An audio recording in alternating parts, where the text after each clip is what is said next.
to sprinkle in a little bit of crit, but the chin size have been very big, the Odi bow, things like that. I expect this to be a powerful pick in 10 minutes, right? Or maybe even a little bit longer than that, towards the 15 to 18 minute mark after 2 or 3 items have been completed.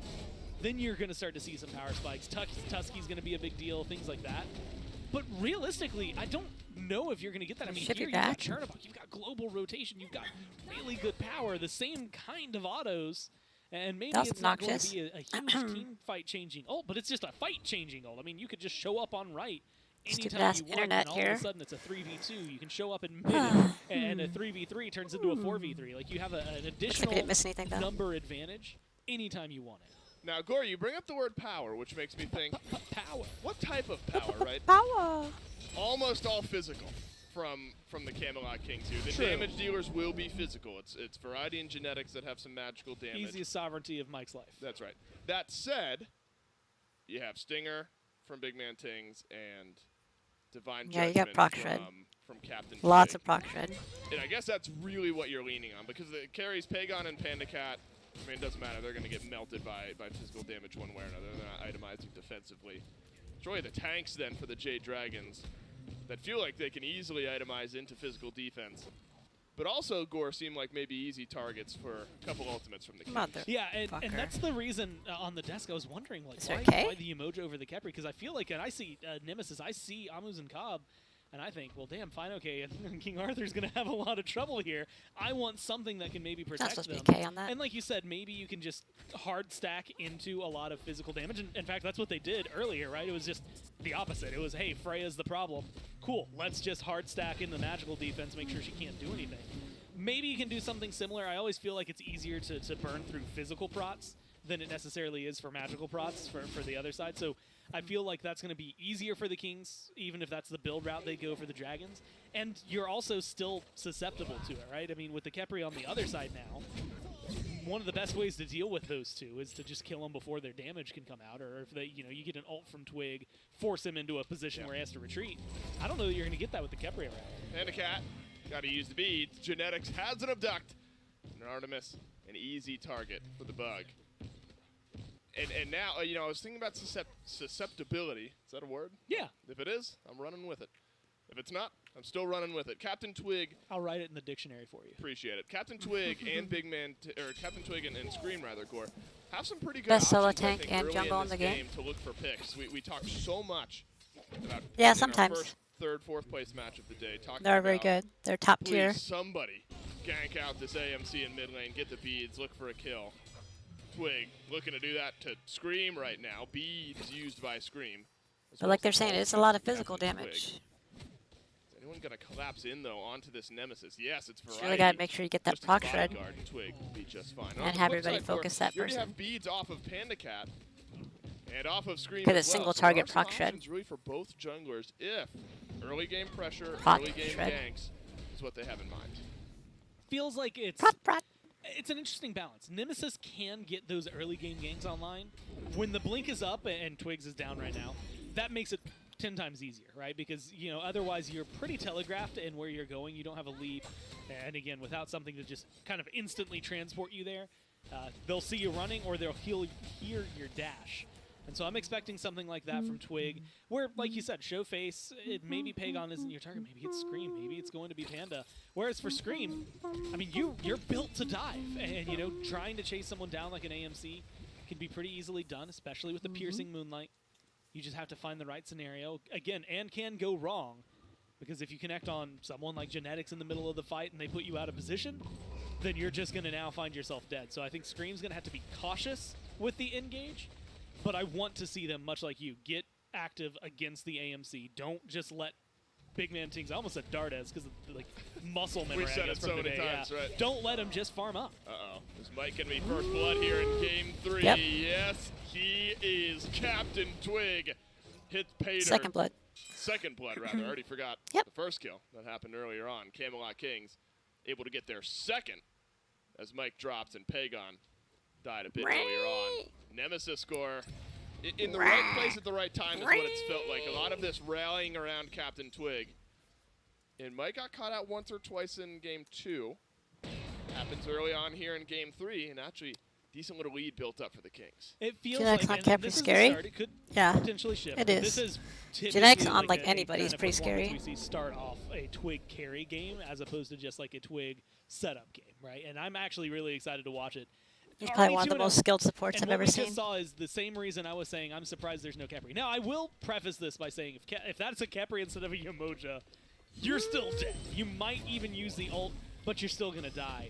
I think that what we're going to see, though, is that exact play, the Stinger plus the Nim ult, just onto any individual that the Kings want to kill, whether it's Mike, whether it's Fine OK, if it could maybe Scream. Better yet, if they can split the difference, because you're going to get a lot of prot shed from both. You can just throw Tings' Stinger onto Mike Don't and mind maybe me. the I'm just Nim being a ult onto weirdo. Fine OK and kill them both. It just feels like this is going to be, from the get-go, again, just such a hard uphill battle for the Dragons. And we haven't even gotten to see the full team fight. battle. No, we haven't. And early on, you're talking about scaling, getting items online. If you drop those 2 ults on somebody, really at any point in the game, it's just bad. Yeah, regardless of where itemization is. You're probably dead. Could be bad news for Tings. Red buff dropped, though, Got by it. the AMC. Netroid ults through, and a Riptide from Mike will get Scream and PBM out. Looks like double stacking for Scream, which is interesting here, of course. Still working on that Transcendence. Too hard. And then what appears No to be such a thing. Soul Eater after the fact. Leveraging a bit of your early game, yes, you get maybe some mid-game power spikes going once those 2 items are stacked up, but is allowing big man Tings to kind of free rotate throughout and not worry too much about the pressure from the Dragons jungler. Yeah, and I do think that this is something that in the long run, and I think that the Dragons are playing this in an appropriate way. I don't know that if you go in right now, you're going to get the kill. I think that you're going to be able to maybe force the beats, force Tings to feel awkward, but when Genetics is around, if you're just looking for single target, it's not going to work out well for you. But you get a Soul Eater, then what I'm looking at is a player who could potentially willing to prove that? What do you survive mean? that dive. It is Pyro to Yes? the Kings in I an don't know. attempted fight. How do I for the prove something Jade like that? Dragons, but the fight, attempted as it may be, never came to fruition. The Kings get themselves a neutral objective and out relatively easily. What is life? The Twig continues How do I on with prove his life? auto-attack style of build on the Nem, Golden Blade into Executioner. So brawling on the mind. Lots of brawling. Auto-attack, shred down the health bars. But specifically looking at that Executioner, it's not just for Twig, right? That passive is now going to start playing in hand. And again, if you're going to load up on physical procs, this is why I feel like it's just so much easier to deal with that than it is magical on the other side. And it's Executioner, cool. Twig goes in, ult, smack, smack. Then Tings, Sand Stinger, no stinger at all, is going to just hit you harder. Netroid, going to hit you harder by base metrics. So you're really opening up your 2 carries to do a lot more, yourself to do a lot more. And then if you start factoring in the fact that, you know, Amuzin Cobb has not only a ton of pressure in lane because of his clear, but a ton of pressure in fights because of how much damage he can do, the Stinger then applying a little bit more, a build where you've already stacked your Transcendence, you've got a Crusher, you're going to hit so hard in these fights. And again, it's so difficult for me to figure out where the Dragons' win condition is. And it's just because it feels like the Kings have a lot of avenues covered. A lot of it right now, I'm hanging my hat, and I think the Dragons are too. A little bit of Scream, because I need to see what the Tsukuyomi can do. It's going to be 50-50. Either it goes in, gets shredded and killed off, or it goes in and picks up crazy kills. And I need to see what Panda Cat's going to offer on Tusky. Can the Kings now get the second neutral objective in the last couple of minutes? Pyromancer wears off, and Gold Fury being juggled back and forth between Big Man Tings and Netrioid. A nice steal attempt from Mike, but that's all it is an attempt. This is King Smite to a T. This is how the Kings all Smite. phase long beat every other team in the league. They lost 2 sets, all of phase 2. And there were so many games that were just like this, where the Jade Dragons are saying, look, we can't really fight right now. We don't want to fight right now. Whatever their reasoning Remember how may big be. their lead is already? It's kind of They don't show up ridiculous. to objectives. And the Camelot Kings also not necessarily scrapping and fighting. It's been a couple kills for Twig, and that's it. Fine, okay. Should be okay. Oh, an ultimate from Twig. Maybe He's fine. makes you think die. He's okay. There's your prod shred. But healthy enough is this King Arthur. Healthy enough is the lead of the Camelot Kings is what I'm getting at. little over 4,000 gold with only 2 kills on the board. 2 kills. Look, last game we were, what, 15 kills in 15 minutes? Now, like you said, this fits Yeah, the they pace got the Kings totem. love. And this fits the style the Kings love. It is oppressive and suffocating, but in the worst way, because the Dragons can't choose a fight. They can't engage on anybody. They can try to defend these neutral objectives, but it's such an awkward engage for you, because again, if you can only target one person, This is or the Kings if team only comp. one of you is going to be Yeah, adept at diving, for sure. because King Arthur's on the other side of the Definitely planet, agree with that. then there's not really a whole dive that's going to happen here. So, Dragons, Everybody's been playing such at this point, weird shit especially, like lately you said, that with they 4,000 forgot gold, that, I'm starting you to know, think the Kings the are next expert couple level of at just a minutes normal comp. are damage control, right? Try to mitigate some of So, the losses, try to mitigate You let the Kepri what through, has you been let the going on in AMC the through, gold, let and the start thinking about team fights, not even on Chernobog individual and the things, just Nemesis. your team fights I mean, and where you're going to start grouping up. Because if I kinda don't see screwed. group ups, and you know, something kind of similar to this on the right-hand side, then you're not really getting anything done. Righty. Tells Pagon to back off just a bit. And maybe the smallest of neutral objectives in the Greater Scorpion heads to the Camelot Kings. I mean, is the Kings' objective shred really like that much better early on in the game, to the point where the Jade Dragons aren't going to show? I mean, you do have Merlin for the Dragons, but Twig with the auto attack style build, Executioner, Netrioid, had a pretty good spot in his build. Big Man Tings, I guess, can burn down these objectives. It's always that interesting conversation of Merlin damage. and Right, balance. Merlin damage, right. I mean, if we're not drawing the line here, where do we draw the line? The first appearance of Scream, as far as a gank goes, Oh, doesn't end up here's resulting in Chernobog. much, but here's your That's what I'm talking Chernobog about. advantage. Netrioid over from the left side of the map. Mike tosses up the walls. Good walls. A decent stun onto 2 members of the Camelot Kings, and then a follow-up as well, but 5 members of the Kings suddenly They on got the right that side totem of the of map. coup. This is the opportunity for the Got Dragons. that They all totem. stay alive. Let Panda Cat farm up a bit. And ultimately, this is just pyro play, right? This is exactly what the Kings want. They're going for, admittedly, an easy neutral objective, but still something that's going to put more gold in their While pocket. Panic I Cat was steals actually all the surprised to see farm. that they didn't immediately collapse in on it. But I think that's much to Good what play. you said. They didn't kill off any of the Dragons. And you can, for the most part, burn these down. let's- And you what were, are you guys you were doing? talking about it. Burn with Tings and Okay. Twig and Netroid versus just Are you going to Pagon finish it? and What are Merlin, you guys doing? and how that balances out. I think when you factor in the Artemis, you have to start an equation. Finoki might be in trouble then. He's fine. Good Riptides. He is. He's fine. He's But okay. Not to He's worry. fine, okay. Mike will wrap But his I'm bummed. arms around you and riptide you away. I could close Aw. my eyes at night. Wrapped his arms around him. Yeah, unfortunately, that's all that's really been going on for the Dragons is defensive riptides. Genetics tanking up the tier 1 tower, but not enough damage or presence really from any of the Jade Dragons to fully get this kill. I mean, I say swing. What a continued trend now for the Kings. They're able to get Pyromancer, knock down the tier 1 tower in mid with maybe 1 or 2 more waves, and then just go get the Primal Fury here in a couple minutes. Because it's interesting, Gore. It's like a simple script, almost like a decision tree from the Kings. Is this objective up? Yes, we're moving to this one next. Is this objective? I mean, it is just methodical from the Camelot Kings. And the Dragons haven't chosen yet where they want to draw that line as a team. And I mean, that's a perfect question, is where do you draw that line? It's not an objective play. I mean, maybe a little bit over there by the Pyromancer you start to see. I still think team fight's fine. And when you look at experience, like, you know, we've been talking a lot about gold, and for good reason. It's outrageous. But when you look at the experience, there's a little bit of a deficit in mid, a little bit of a deficit for your supports. Yeah, it's not that bad. And probably everybody else has, I would argue, a small deficit, but small enough that it's not really, like, dragging the Dragons down. And so I'm wondering if that's Dragon? their goal, is just keep this experience gap Dragon as close as possible. them down? And then Dragons? when you get into a team fight, yes, itemization Anyways. gaps are going to exist, and you're going to have to deal with that and overcome that. But being Hold on a able second. to make sure that you've maintained, at least in terms of level experience and level gap, means that they're not going to be as overwhelmingly powerful as they could be. And that could be the opening for team fight ults from the Dragons to really start kicking things off. Well, the decision tree continues for the Camelot Kings. Is Primal Fury up? Yes. We'll head on over to it. The Jade Dragons will not be here. And that'll be another objective to the Camelot Kings. But Twig has been left alone, drops his ultimate onto Pagon. And are you ever alone? If you've got a Chernobog on your team, Netrioid says no. And now Finoki being collapsed on by a few members of the Camelot Kings. Scream here as well. Haven't seen a single piercing moonlight yet this game, Uh-oh. now may be the time. Variety? Not Variety. Find OK specifically. Uses beads there.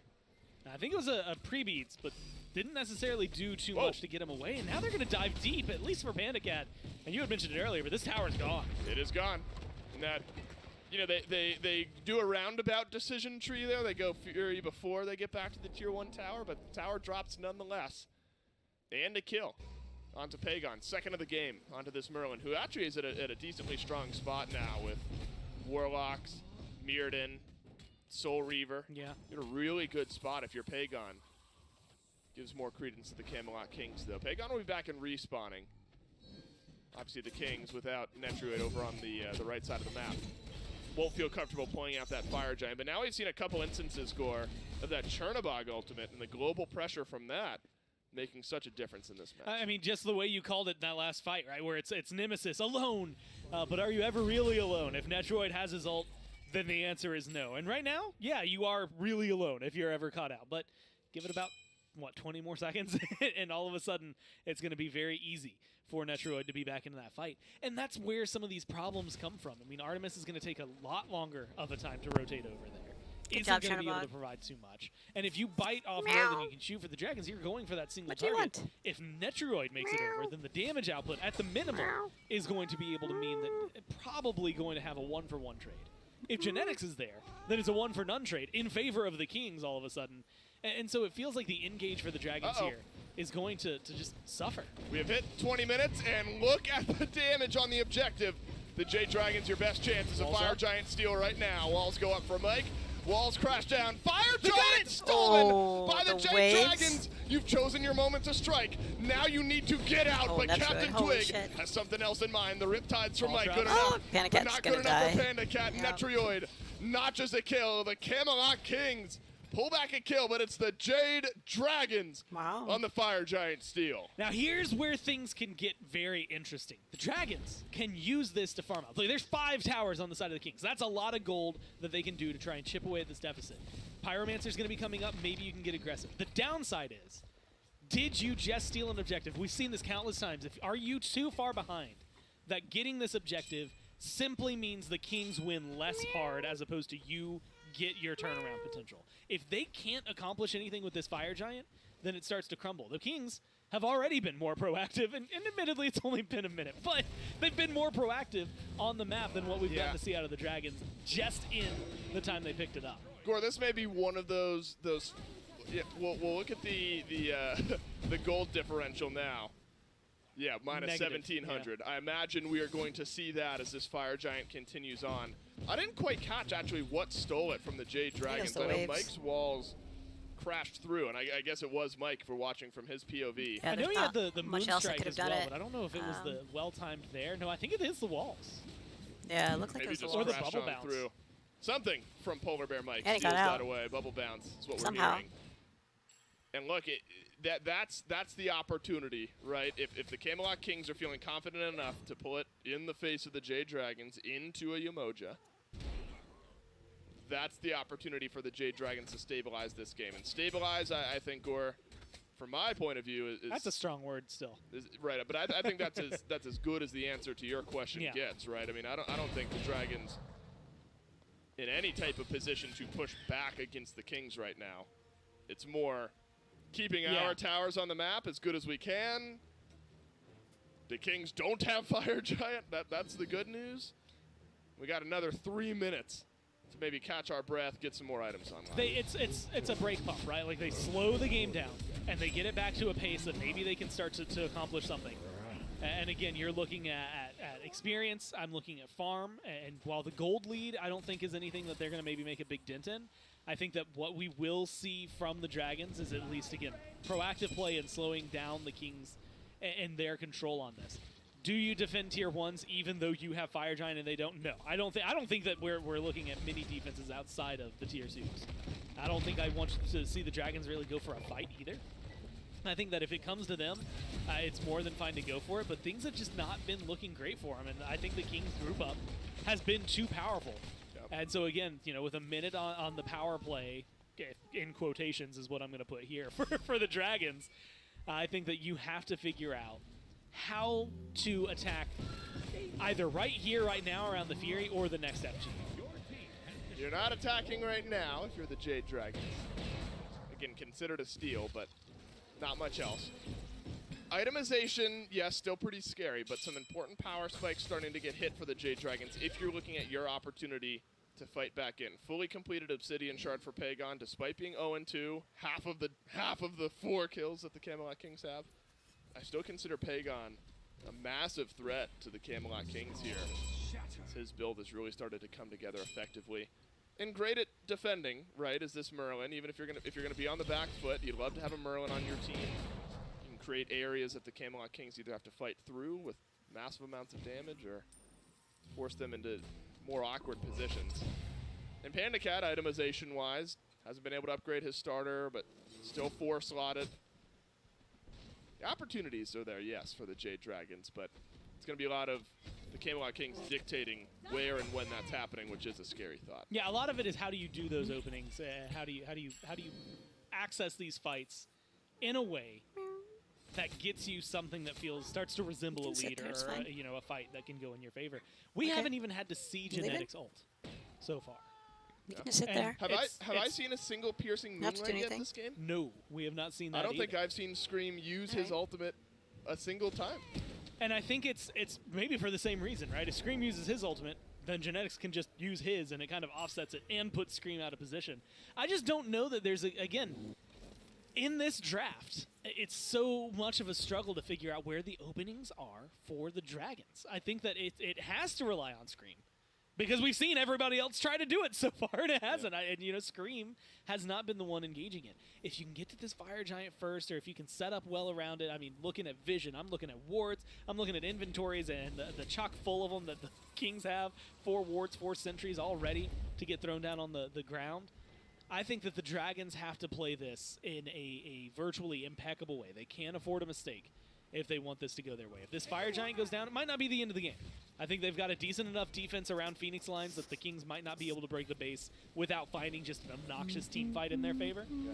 But I do think that you have to make sure that this is not going to go for free, and if this one gets away, Until I get stolen have to again. be there for the next one as well. You thought the last Fire Giant went quickly.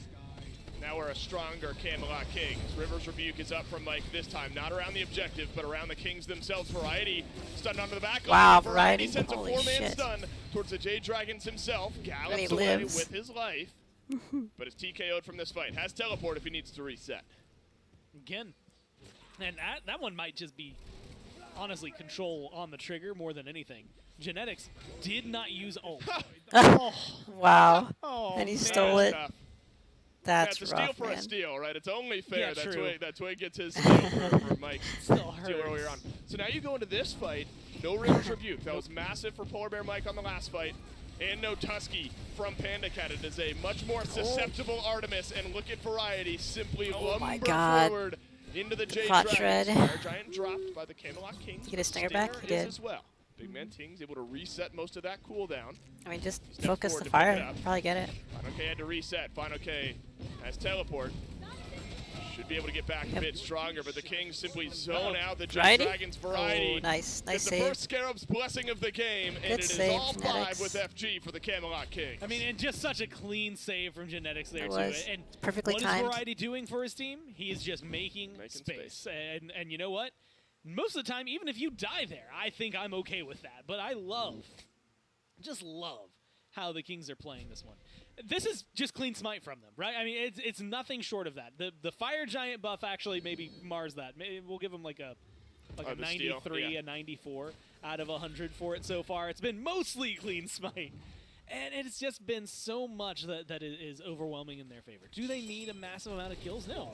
In fact, they've actually tied. If you go back not too long ago, I think it was the end of Season 8, this is the same amount of kills that the Dragons had when they beat the Bolts in a game and were able to do so just by exuding similar force to what the Kings are doing right now. So the lowest kill count in a competitive game. I expect we're going to jump over the 4 here, but it is something that is going to be, I think, just powerful for the Kings. And the only real issues I think they're going to run into here should not be around the Tier 2 tower lines. I think that they're going to be able to easily push up on left, easily knock down this Tier 2.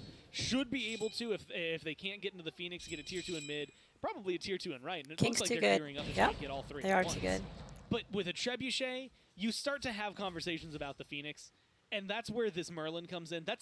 Should be where Scream comes in. I'm going to go ahead and call it out there. This has been the most nothing game from Scream that we've seen, right? We've Yeah, I don't know seen what Scream's Scream been doing. have bad games. You know, go back yesterday, there was a game where it was like 3-8 or something like that. We've seen Scream carry games, and we've seen Scream now have a game where I don't know that there's been much done. Like you said, I think it's the 5,300 player damage, which is 2,300 over the supports, but is that really what you want to rely on here? I mean, and most of that's probably just like some Caltrops. Pretty low the maybe damage game a anyway. ranged It's only auto 4 thrown kills out on the earlier board. on. We need to see something bigger from the jump. Not a lot of Variety is teamfights really coming happening. into his own at the end of this game as well. I've seen a lot of double stuns, triple stuns, 4-man stun on the previous Fire Giant. I thought we would get here on the last Fire Giant, but it was stolen by Polar Bear Mike. But we are at Phoenix Siege time for the Camelot Kings and Miracle time. You are putting your hands together and praying if you're a Jade Dragons fan right now. Oh. It's an ultimate over to the right side Phoenix from Netrioid. Tanked Job, up by this Netrioid. Chernabog. But his Phoenix damage even enough. First piercing moonlight of the Might game. be dead. Put Scream. Oh, we got into a stunned. position to get a kill, He and died. he does. First kill of the game for the Jade Dragons, but you've lost your Phoenix as well. And it was finally, look, Genetics isn't here. He wasn't Good there try, Variety. to be able to find that. And look, that's a Good good Rivers Riptide. review to separate the teams. Variety makes his way out. Tusky, great. That's slowing down the disengage. But Variety in once more. Stuns Did down Variety have Polar Bear Phantom Mike. Shell? Rest of the Camelot Kings a bit further back. Looks like we will just wait for Captain Twig to respawn, and the timing seems okay. 30 seconds on Twig's respawn, 20 seconds will be remaining on the Fire Giant buff after that. Jade Dragons, they took their time. I would rewind it if it They'll wasn't grab live, their but first I kill of can't the game rewind it. just shy of 30 minutes in. Now, I mean, you're still handedly behind.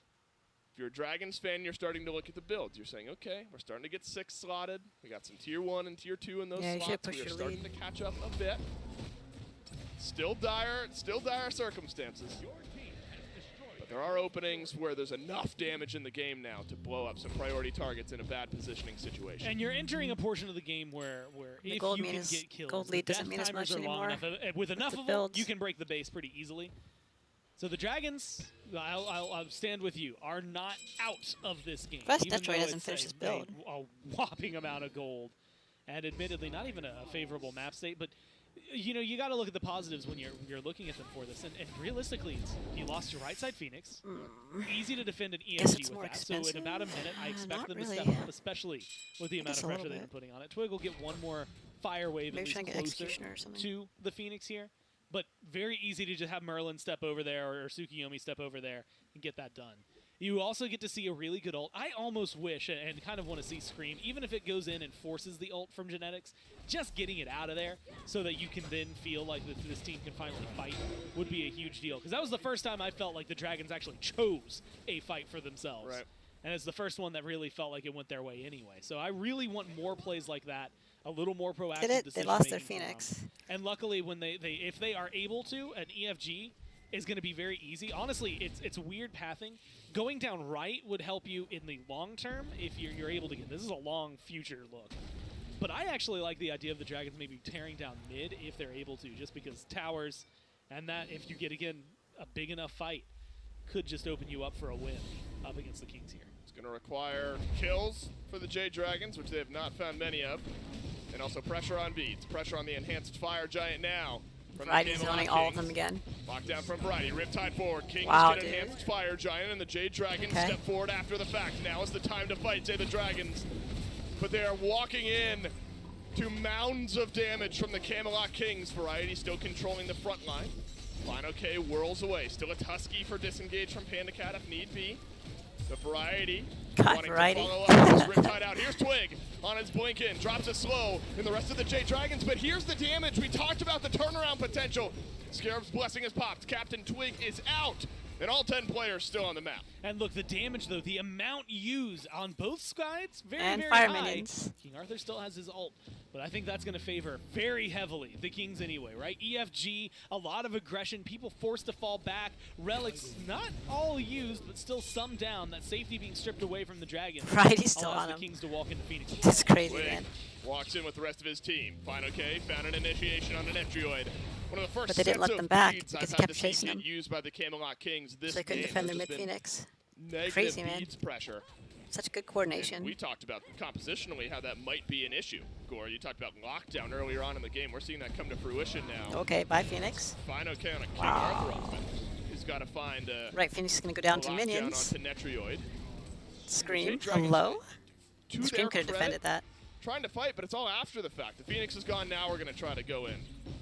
Fire Giant's gone now, we're going to try to go in. The Jade Dragons are down 3 Phoenixes and a whole lot of gold in a very, very important It's game. only 3. 20,000 Camelot gold. Kings have a Just real 20K. good look at Just championship 20K. point. Still 2.5 minutes that really make the difference for them, right? Like, I mean, it's not even like this. It was like, oh, and then they get to wait out the Fire Giant. It's fine. It's like, no, man, you still got more. The onslaught isn't done yet. Meow. 3 waves of fire minions, Meow. plus all of, again, now actually a lot of tier 3s being Meow. finished in that final slot. Don't you step on the Every mouse. single relic at this point has been Don't you do upgraded it. with that Scorching Blink just now picked up. All starter upgrades. I mean, you're talking like power potions, things like that. And while it's not maybe a vast gap over what the Dragons have, like you had called out earlier, some getting 6 slotted, feeling a little bit better. You're seeing a couple upgraded relics, but not as many. It is a significant power punch that the Kings are going to have over them. Plus, if it wasn't clear, still have the EFG. Yep. The downside is that trying to fight this 5-on-5, even with all your ults back up, I think is going to be a little more troublesome for the Kings. It feels like the Dragons are getting better at this fight. It's just making it happen, making it work for them around the defense. Under the Titan room, it's too much, right? Your Titan's just going to die if they decide to focus it if you let them get that far. So I like where they're positioning. Force the Kings into a narrow path and see what you can do about it. But it's just such an awkward spot. 3 waves of fire minions, too much to defend from. It's a lot of openings for the Kings to get in. Twig blinks forward as we have seen the Nemesis do time and time again. Scream Oh, abducted, God. piercing moonlight. That's going to set him towards Netrioid, who's able to get to the sky and into the Scarab's Scarab's Blessing, man. Big man tings Really? the first kill of what could be the last fight of game number 3. Final K gets abducted back by Genetics once more. And here's your damage shred from the rest of the Camelot Kings. Though the Jade Dragons have some damage to return of their own. Tings is the only one really left full health for the damage dealers, right? Netrioid got rezzed, has to stay back and play it carefully. Twig is just at that awkward mark where he could get burst down, but with Screen gone, I like Did he that they're playing this teleport? aggressively. You've got minions on the way. Your Just team's keep really going. low. Variety, now he's the one to blink forward, and he's got a stun onto the front line of the Jade Dragons. Watch out, Genetics. He does not have Scarab's Blessing any longer. This Titan pesky and pestering the Camelot Kings enough to the point where Fire Giant will fall off, and the Jade Dragons You should send keep on us it to with all the one fire more minions coming Fire in. Giant, barring a weird backdoor play from the Camelot Kings. I would have kept on Now it. here's what's Oni uncomfortable Fury. for him. Now Tough. that you've said that out loud, Only I'll fire much minions in prefer 3 the backdoor lanes. play. Okay. I think at this They've point, got 3 waves of Oni Fire yeah, Minions, I mean, though. only fire Wow. minions that are going to come your way. I think there's 2 options for the Dragons. That's Well, crazy. technically 3, and I'll list them all. One Please do. is, and ideally this is going to happen anyway, ward up and make sure that there is no backdoor play. And I need deeper wards than what we see. We see some around the Phoenix line. That's not enough. They need to be in the jungle, and they need to be in the lanes. They need to catch every avenue of path into the base to make sure it can happen. He's Bottle fine. off of Twig. Oh. Was that on your list of options? A pick on the Captain Twig?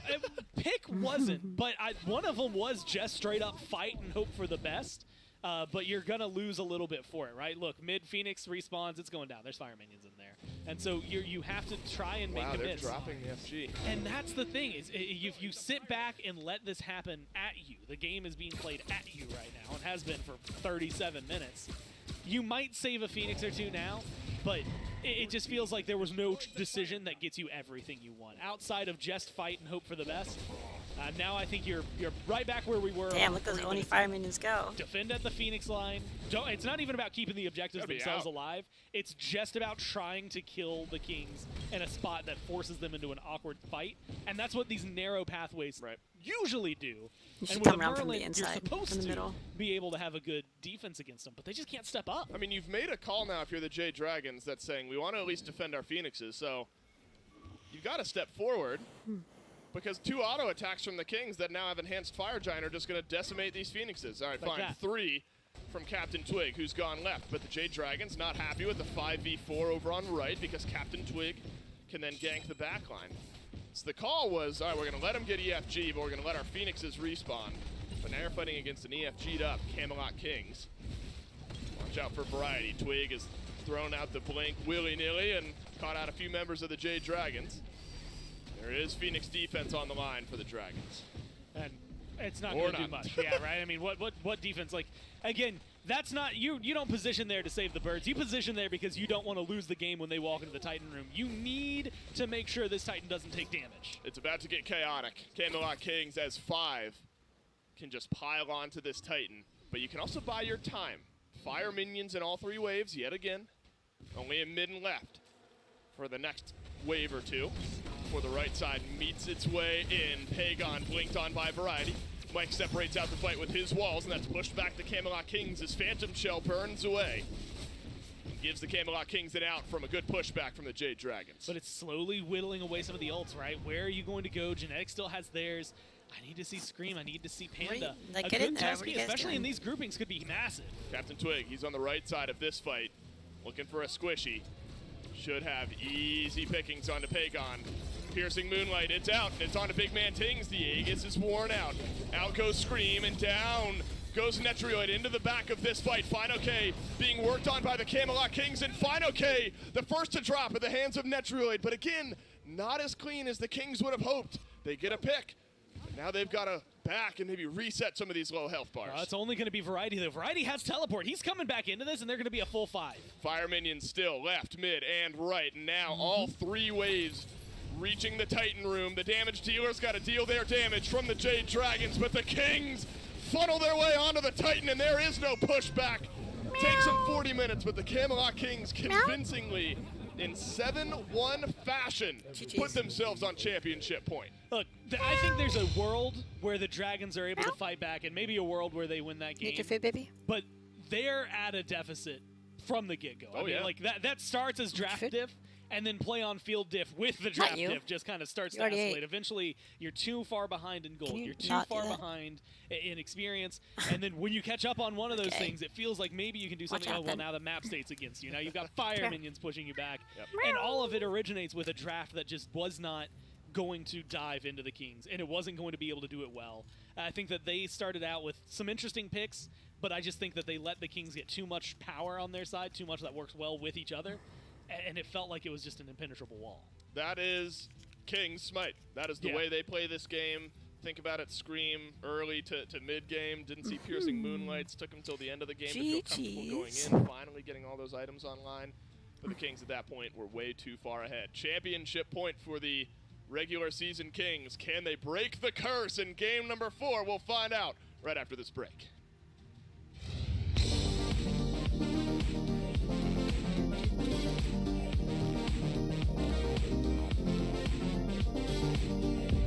Bing.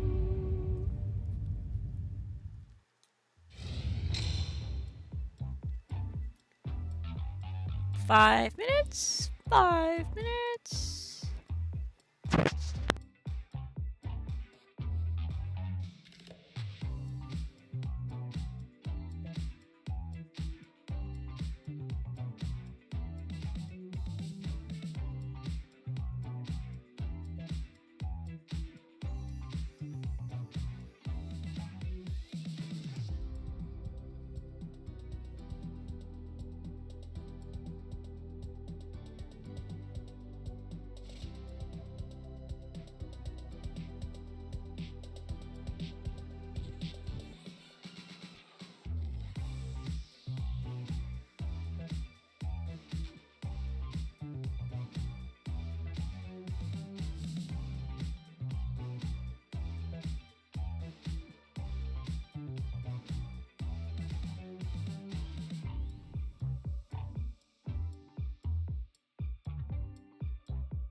welcome back to the $200,000 Smite Summer Masters Grand Finals. Game number 3 goes to the Camelot Kings. A very low kill count game this time around, but a very methodical playstyle out of the Camelot Kings, denying the Jade Dragons as much farm as they could across the map, denying them out of continued objectives. And again, Gore, even though the kills were low this game, I mean, we didn't see till like 3 kills at the very end of the game, which essentially doubled the kill count up there. This is the kind of playstyle that we've come to kind of expect out of Camelot Kings. Not really getting a whole lot of kills, but forcing fights only when they feel that they have the advantage to do so. You also brought up a lot of things, and I think you and Dave were right to talk on the fact that Scream never really could get active in this game at all. I mean, Piercing Moonlights in the first half of the game, essentially non-existent. And a lot of that originates. We're going to watch a lot of in-game highlights. It's not even here that you see this start. It's in picks and bans. It's when that Yemoja got locked in instead of the Khepri for Mike. Because I see a Nemesis, I see an Amu's and Cobb. I'm immediately thinking that's single target. If someone gets caught out, they're just dead. That's what this comp is built to do. And we will see that time and time and time again in that game.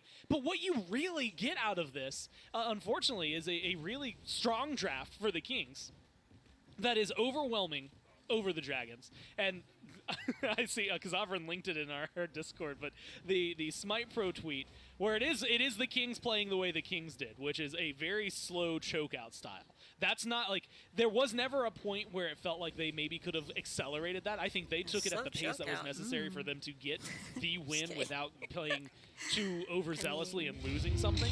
And so that was the kind of style that is necessary to get them there. But because it's so oppressive, it's really just 40 minutes of the Dragons not really being able to fight into them. I mean, and there was an experience lead. There was a gold lead. They had everything they needed, team fight lead.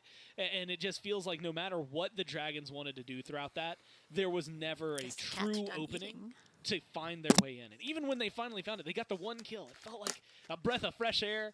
And it's, because Genetics wasn't over there. And, well, they lost a Phoenix for it. And then they lost another Phoenix for it anyway. So it's like, did it really make that big of a difference just to find that one? I think that that one from the get-go feels like a go back to the drawing board for the Dragons. And I think playstyle denial has been one of the things that's come up time and time again when we're talking to SPL versus SPL, SCC versus SPL. You know, how are you going to beat the enemy team? You beat them at their own game. All the time they say, no, we're just going to play our game of Smite. We're going to make sure that they have to play into the pacing and the style that we want to. And that's exactly what the Camelot Kings did in this game. Is the Dragons want to jump in early. They've got a Tsukiyomi. They've got all this early game presence, all this early game action that they want to have. But the Camelot Kings just consistently denied it. This Khepri pick for Genetics worked out perfectly for them. We'll see if it makes it through in game number 4. Picks and bans ready to go. And I think you're right to go back to the fact that it wasn't a draft. You and I both were kind of questioning the fact that Yemoja got picked up when there was so much single target pick style, Nemesis and Moose and Cobb. You want to be able to bring that one person back to life who's going to die when the 2 of them focus in on them. And it's something that I think the Dragons, again, are going to need to figure out. You want, if you're going to go for a Tsukiyomi, if you're going to go for something that dives, then you need to make sure that there's no Khepri on the other side. I think if there is a Khepri on the other side, then you need to make sure the things around them aren't built to just single target kill for the Tsukiyomi. So I'm looking for adjustments like that. Also, I don't know if we've mentioned it this entire time, but the Dragons are all, I think, 5-minute delay, no comms, but still like they're streaming their perspectives yesterday. So if you want to watch nothing, you can go back in the VODs and watch their last game. But I expect an explosive punch for this one. It's definitely that might be a little mean. The way that she said it, I mean, it's accurate though. I mean, it wasn't until like 30 minutes that a kill finally happened for the Dragons, and I mean, we ended the game 7-1 as far as the kill column was concerned, and it was 5-1 before the final Titan siege. So it was a whole lot of nothing happening in that game, but there's a whole lot of nothing favoring the Camelot Kings. And as the bans close out, Chiron, AMC, and Lancelot banned away by the Jade Dragons. Camelot Kings, they take Nemesis, ESET, and Cupid off the board. And I like the opening here. Again, with Nemesis taken away, I think that limits them a little bit. I will admit in a million years never would have done this. I was about to go through a long list of pretty much every other god we've seen today. Then a Pele for a first pick. I mean, you know, with Cupid off the board, you start looking at hunters, you start talking about like mid laners, and you start looking at some of the bans for these teams over yesterday. But with Pele locked in, again, something that has been historically good for the Dragons, but not impossible to deal with. I mean, literally just scrolling up yesterday, the Warriors were able to beat one game with it. One game they lost to it at the very beginning. I think that it is something that is a very strong pick for Scream. And what we saw earlier today could actually work really well for the Dragons here. If we saw, a game with the Morgan I didn't know for you the left. Dragons, we saw a game in the I've third, been fourth talking place the whole match. time. That was the Morgan plus a Pele. For the most part. That gives you a lot of AoE autos Updating and a some lot stuff of on my like, Discord. kind of quick burst damage that you're going to get from the ults. And it does create a kind of cacophony of just sorrow, I guess, in a team fight. Like, there's a lot of trouble, Sorrow. chaos. There's the word that I'm looking for. It just becomes so much noise, so much going on, that it can really change a lot. And, you know, when I look at Pele, there are things that deal with her, but I can't, like, immediately say, we're going to lock in blank, and that's just going to counter you. So it does give you, maybe not ambiguity like you get out of some other picks, but it does give you that option to have someone that you can lean on, something that you trust for your jungler to work really well. Something that the Camelot Kings trusted their frontliners to pick up. Ardio and Kepri, the two selections for the Camelot Kings. And this is more along the lines of we've been expecting gods like Pele Kepri first to be pick, picked Ardio, up in a draft. Kepri. It is in this I mean, immediate top 2 to okay. top 3 kind of position. The Camelot Kings will grab those ones Okay, early. I guess. Now with the jungler picked up for the Jade Dragons, the Kings will have Watch some them take time to Chernobog see again. the remainder of their draft to figure out what they He want to said- grab no, from he said it's Captain not Twig.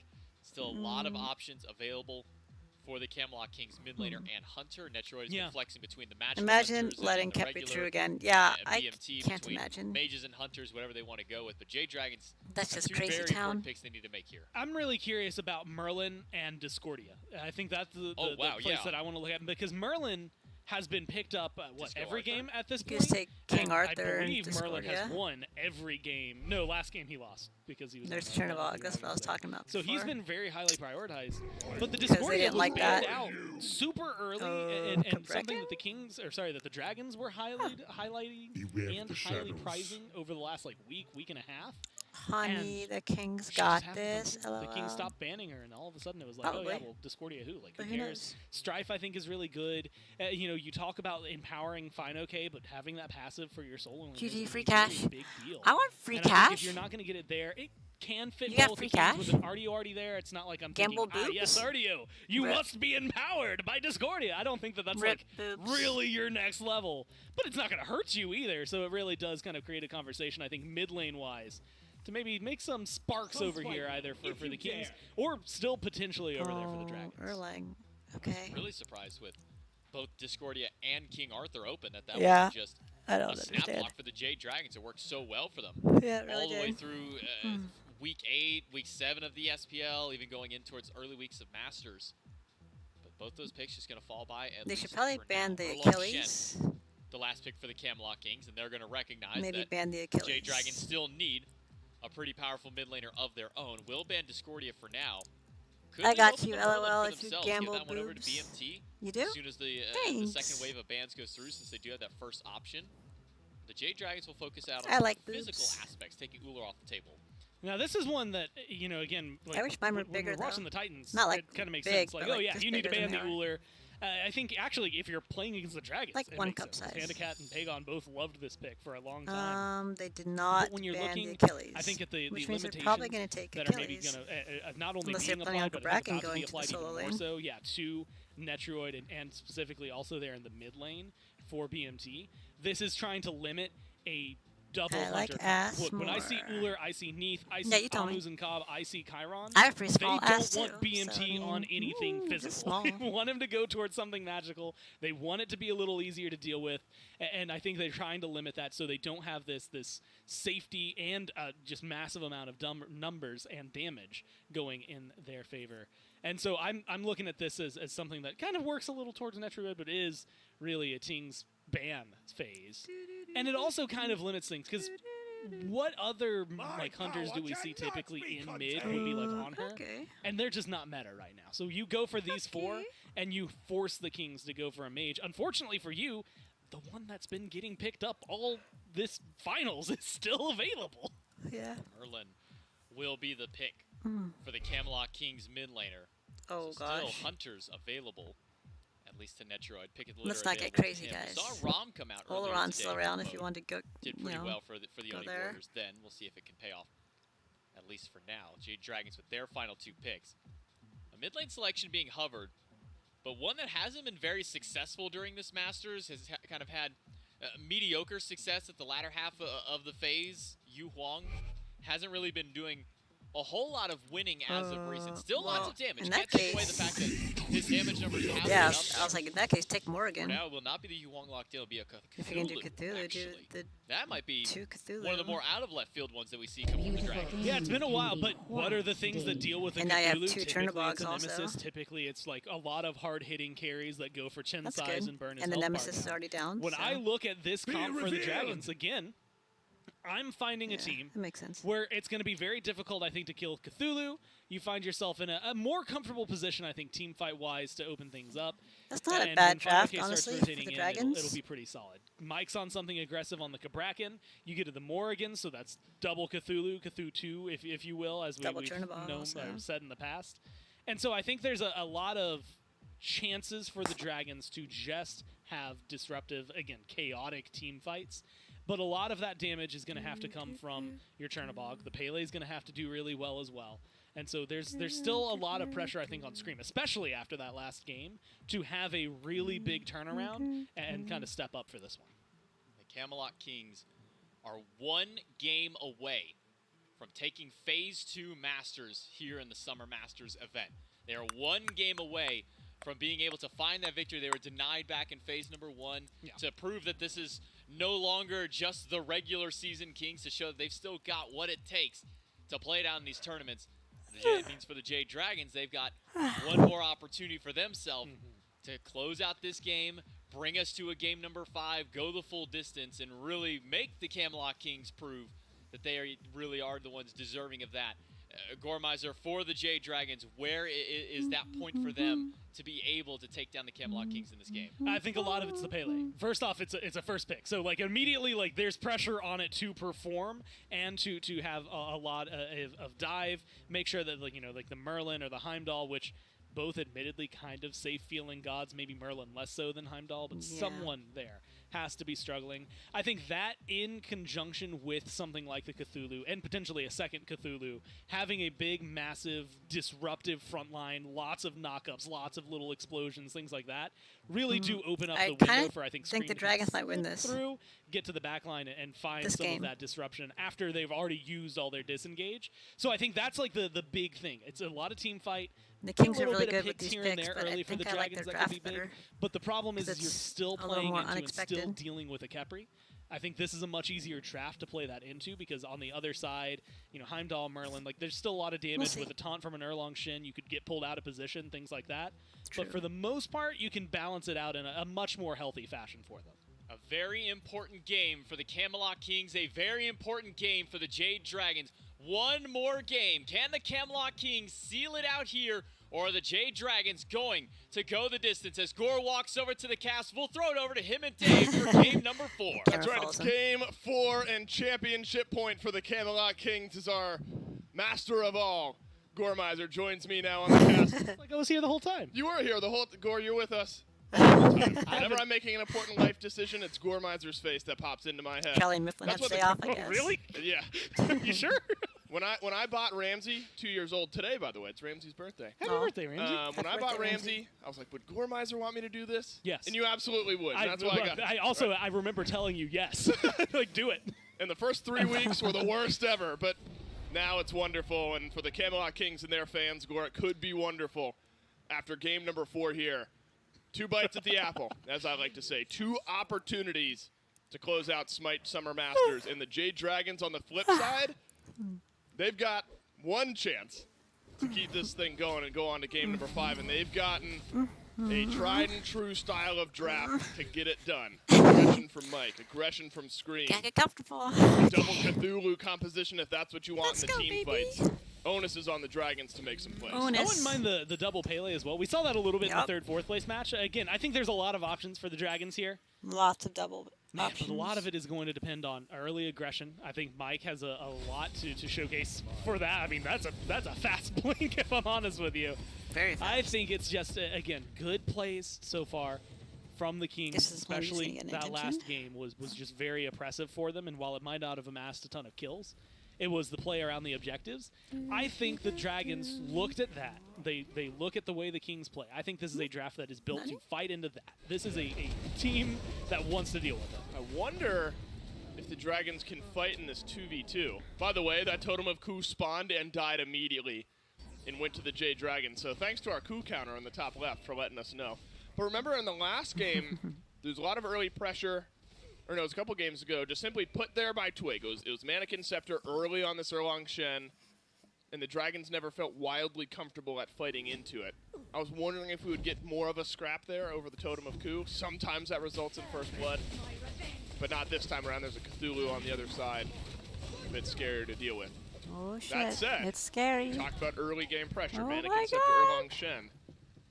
But also that, okay, the Jade Dragons need to start making some plays, pick up the pace a little bit, put Scream in an interesting spot. I mean, what is it you kept saying for a while? Was no, early hopefully. on Shin, right? Like, I mean, Oh, that's okay, I good. want to see. Yeah, that's right? some of my best work, so I'm good. I'm glad I brought it up and Yeah, unburied it for you. Yeah, no, I love.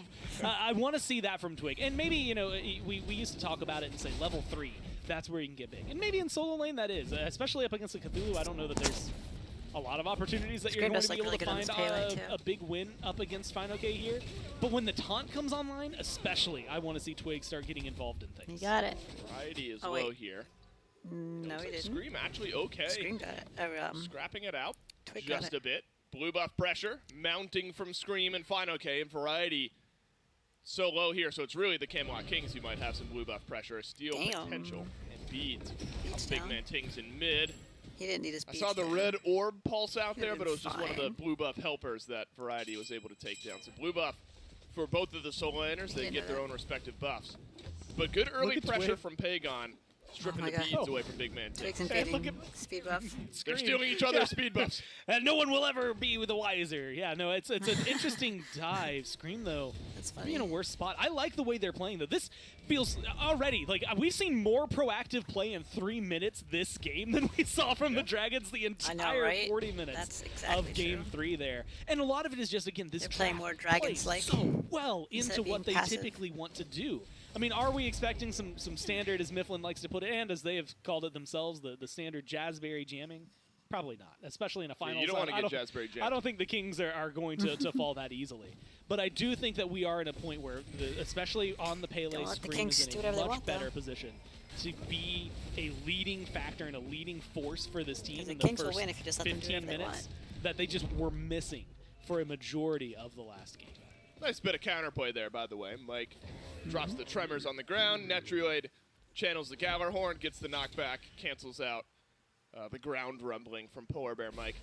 I think for the Dragons, regardless of the way that Game 4 goes here, and of course you want to win, you want to force a Game 5. I think regardless of the way, the result of Game 4, you don't want to go out in the same fashion that Game 3 just happened, right? No. You're at your at-bat right now. You got 2 strikes against you. You don't want to watch the third ball just fly past you for a strike. You got to swing the bat. And so I like the style that the Dragons At worst, are you going. got to foul it, right? Like Right. every single time. Like as long as you're just stuck fouling it over and over again, at least you're still in play. Right. You can't just watch it go past you in the same way that Game 3 did. And I think Yeah. we've discussed a good bit about how this Dragons comp is potentially built Yeah. to scrap a bit more and play more Jade Dragon style of Smite. You always have to ask the question, though, when you have a Cthulhu comp online, and I'll return to that thought, because a Cthulhu's in this fight, trying to invade the blue buff of the Camelot King. Scream low.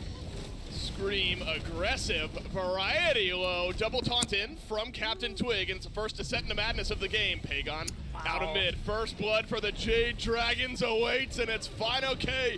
Who hits it? Captain Twig wow. now They're still under in there. threat. 1 kill drops back.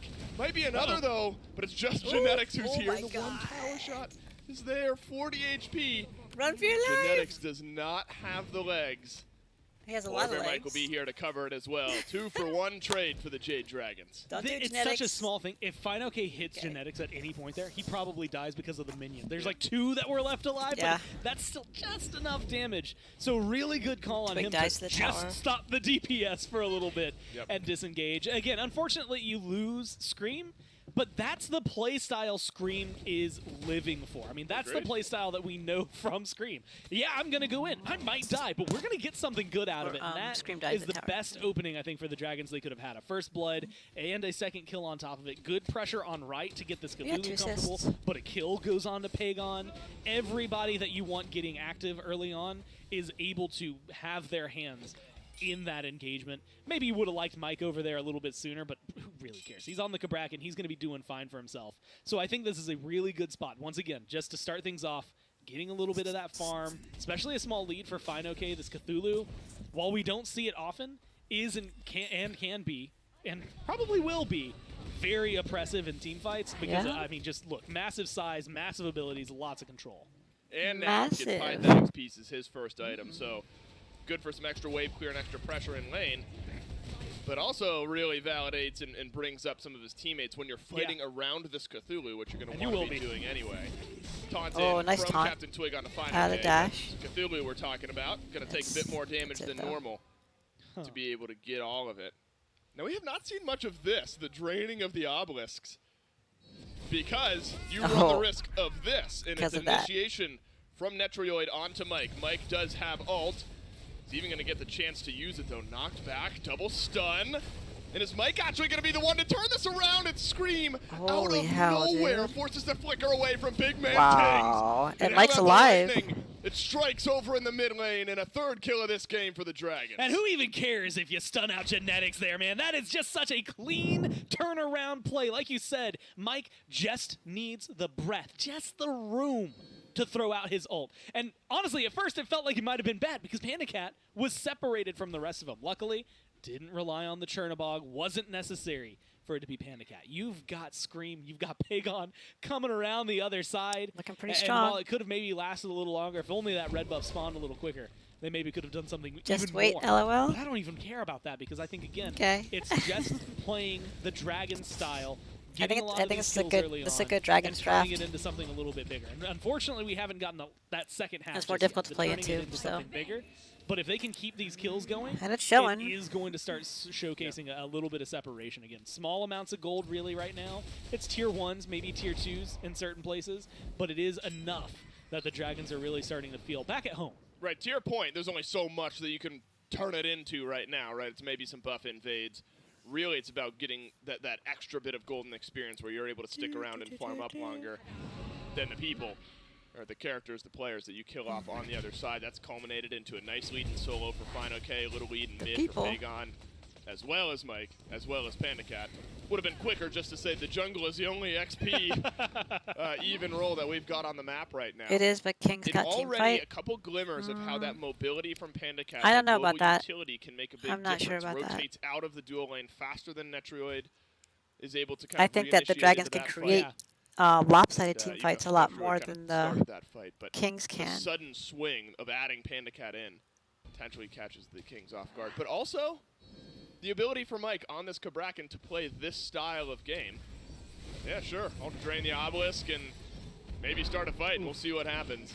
Dragons have a very oppressive draft. Jade Dragons. Now, the Camelot Kings, we've talked plenty about this team and their ability to play from positions like this. Yes, you're down a couple thousand. Kings have a survivable draft. You've got a Heimdall. Very survivable. You will shred objectives and contest objectives eventually. Still going to require the Dragons are just pretty much all aggression. It's, again, easy to call it just the old Leviathan's lead, right? They would go into a game 20 minutes, 5K down, and they just outperformed you in team fights. And that was a majority, Season 7. Look at Season 8 for Phase 1. And then, again, kind of towards the end, although they were less and less falling behind as the farm got better and better. And I think that you are in a team as the Kings that are more than capable to handle I'm glad. Right? That's my goal in life, Going down to 3,000 gold, but then being present for a team fight. They work together as a unit. They play really well together. And it's just whether or not they can make those shifts over. In fact, to the point where in game number 2, when the Kings were behind, I mean, like, Netroid was down 3 levels, joins the fights on that Cupid, and is the difference maker for the Kings. Like, it didn't matter that the Dragons had such a good grip on that early game and such a comfortable lead. The Kings were able to strip it away. So right now, if I'm watching this and you're looking at it as the full set and as a Dragons fan, if you're out there, which I know you are, we know. you have to watch this as a very good start. But trepidatious right now. I'm not much of a Dragons fan. Still end up resulting in I just know they're good. Look, with the year the Dragons fans have had, this has been a very successful team, and I want to make sure that I get that out first and foremost. But so many sets and games where you're like, yeah, the Dragons are going to win, and then it gets like taken away from you. I'm sure the fans, not a group that are resting on their laurels here at the beginning of Game 4. And the thing I think is interesting, and this is like a, again, grand scheme conversation. If you're the Kings, you're coming into this as first seed. You almost need this win to like validate your efforts, right? To feel like you've made it, because otherwise, while second place at Masters is not a bad thing, it definitely does, like, I think, wear on you mentally. If you're the Dragons, you were 6th place in the standings before you picked up Scream, and now you're top 2 in the league. And I'll get back to that in just a second, Gore, after we see what happens around this Pyromancer. A stun from Variety drops it from the Kings. Remember, I already mentioned the Heimdall and the Merlin, but of course you got a Mannequin Scepter, Kinsize, Erlong Shen. They are grouped. The Kings want to be contesting some of these early objectives as well, they shredding are no them down grouped. themselves. But both teams will back away. Okay. Yes, the Jade Dragons were literal 6th seed as far as standings go. I would argue starting to get towards 2nd seed in the expectations seedings, though, right? I mean, the Kings, I think, favored both in standings and fan expectations. But I think the last couple of sets that the Dragons played, although didn't change where they were seated in this tournament. The Warriors surprised me a lot. I think did raise expectations, and probably going into this weekend, many fans would have assumed these would be the two teams facing off in the grand final. So definitely house money for the Jade Dragons in some regard, but want to finish this one out. Want to finish off the Pyromancer as well. Steal opportunity, not taken by the Camelot Kings. And as we so often see in this game already, Mike never truly caught out. It's an ultimate from Twig. Doesn't find its target. The first kill needed, and it comes through. Scream, holy just shit. in time, but there's a Scarab's Blessing from Genetics as well, and Twig should be okay, but Scream says no, and it's Panda Cat who adds the kill now for the Jade Dragons. Big Man Tings trying to find damage from the safety. That's what I'm talking about. There's the pure aggression. What can he really find? He can find the corpses of his team scattered about the map. And it's Pyro +3 for the Jade Dragons in a game 4. I mean, there's so much that goes right for them there, let alone the CC, the ult Are you healing damage Capri from Spire, Scream, Merlin, late the game blink DPS, to catch late up to game Twig. easy. But really, I don't think so. The shoutouts have to go where the shoutouts belong. It's on Fine OK, it's on those knockups, it's on the CC. It is a very survivable draft. Just engaged long enough that they can survive for a long time, but and then just some ridiculous. This is a lot of aggression. 5 people surrounding Variety. Good luck. Very oppressive aggression, as you just saw in that fight. fight. To kill you eventually. But from Metroid, the Dragons. Again, They're trolling us? No. They just played their comp strong. Looking for the steal, doesn't get it. He's going to die for it. On to Scream. Are they and now suddenly the Camelot Kings rotate through and get 2 kills onto the Jade Dragons. A nice play between Big Man Tings and Netroid to slow down the gold bleed. Doesn't equate things by any means. What's up? 3.7K or so still for the Jade Dragons. You would have loved a clean Gold Fury. That's what the Kings have to do here. Get something back. It's what the Dragons didn't do in Game 3. Get anything back around any of those objectives. Tremble. But still a healthy lead for the Dragons. Look, I'm having some massive deja vu. Good they don't defense. get to mid-tier 1 here, but I feel like we've seen almost TVM identical just plays 4v1 them. already, where it was like a really good play onto the Fury for the Good Dragons defense. as they get forced out, and then the Kings got mid-tier 1 and were able to continue moving forward. I think that we're seeing a little bit of that. And like you said, it's not a bad gold lead at all. In fact, for this early in the game, feels great to be this far ahead if you're the Dragons. Yeah. At the same time, that's that small inkling of what you can see from the Kings. It doesn't even amount to much. It's just 2 kills. But it's a small inkling of what this team is capable of. And I think that's the worry that has to be kind of... I had a feeling this is what was going to happen when I saw the draft. I saw how aggressive the Dragons draft was. Dragons are absolutely comfortable. They're absolutely running the show still. But it's that butt that just hangs out. And don't know if it'll hold out late game, but I don't know if there's going to be a late game. Kings aren't going to be the kind of team, especially with a 2-1 lead, that just gets taken down very easily. Hey, Lucy. I think that when it comes down to team fights, I still favor You the okay? Dragons. But you got to be very careful, I think, in some of these engagements. Heimdall might not be joining too much, and honestly, he lost a 1v1 versus Panda Cat. Would have lost it had he not fallen back under the tower, because the Atalanta's, the crit that's online for Panda Cat, already strong.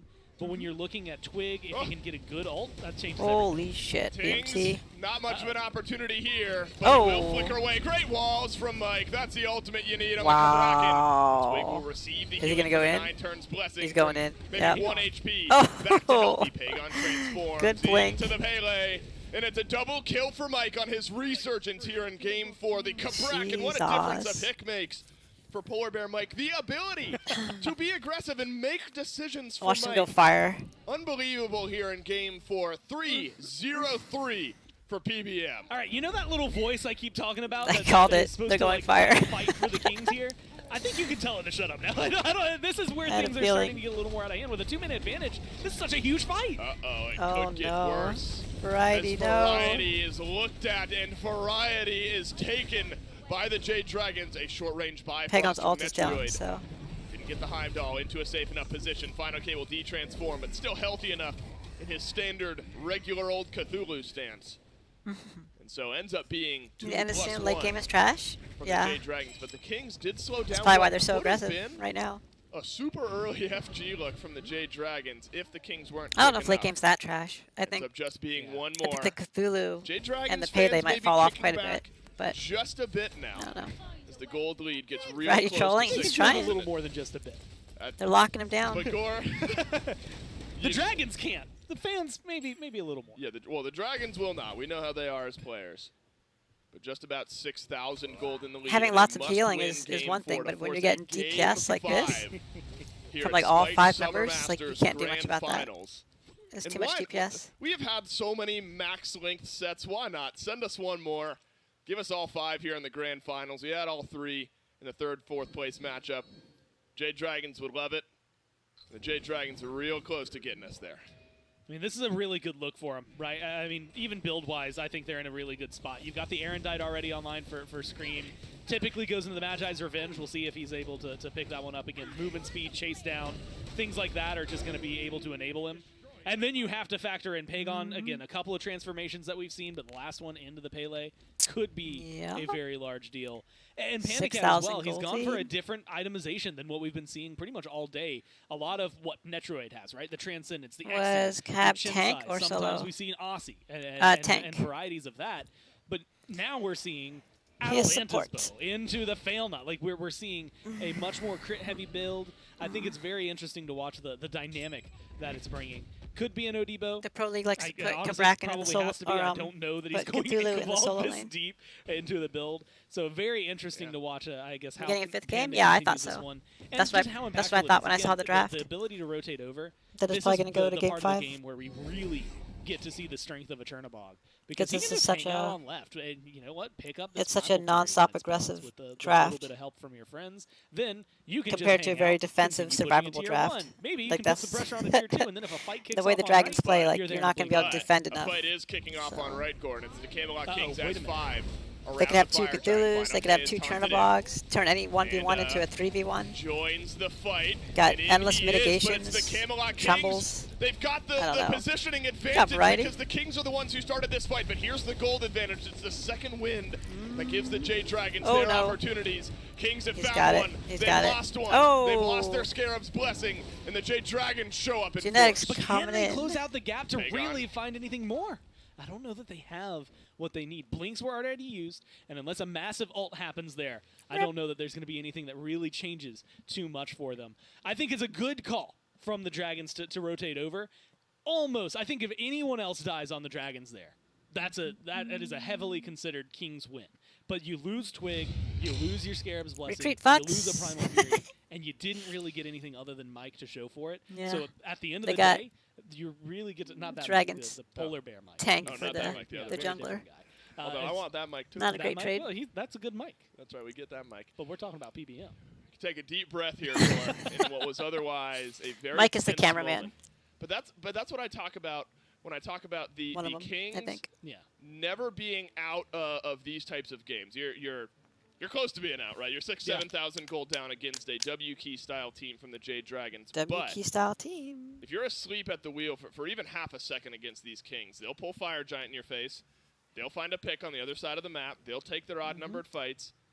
And they're not so far behind where they can't get a kill, right? And so that's where the Dragons, you got to pick and choose your fights properly. But they have that Chernobog. Even the score. I legitimately thought that was going to be a Fire Giant pull. I didn't think they were looking for the fight. When they walked past the FG pit, I was surprised because that felt like, oh, they're not here. It's essentially just a vibe check. We're going to go for this Fire Giant. You got 3 people over there. We're going to force Panda to use that ult before you can get the primal. And maybe they would have gotten it, but I think in that world, there's worse positioning for the Dragons than that narrow corridor right below the Pyromancer where they did fight. So it, again, maybe feels like a small shift that if the Kings had pulled back a little more, could have been maybe heavily in their favor. Could have just been a fire. Who knows? But as of now, we get to live in the world where it's not, and instead they have to find this again, other awkward balancing point. You okay? And the downside is going to be the pressure that the Dragons can exude on the map. Again, anytime that this Chernobog wants to, and Panda Cat's going to have that ult up soon, you can just it's okay, they're only down 8,000 gold at 20 minutes. It's going to really open you up for wild amounts of success because, well, as we saw in the last fight, you can Genetics is down 3 levels, by the way. And whatever they really want to. You've got the Silver Branch, which is an item I'm going to be honest with, completely forgot about a couple of seconds ago when I was running through the bows. That's right. Something that I think is a really, really strong pickup right, he's for down him. 2 levels. And again, he's just going to hit hard and fast. I mean, look at all these crits. Oh my gosh. It's your moment. Jade Dragons rise. Just stay on the Fire Giant. Just stay on the Fire Giant. That awaits. The Camelot Kings hoping to stave off a Game 5. Want to finish it now, but they are so far behind. It's bubble off of Scream, but Scream is simply paying Twig no mind, just walking past Twig. Pagon. The Fire Giant taken by the Jade Dragons, and Twig has used his blink. Maybe as a steal. Panda Cat ults in, but Twig, very speedy, got speed buff. Zero Long Shen has transformations.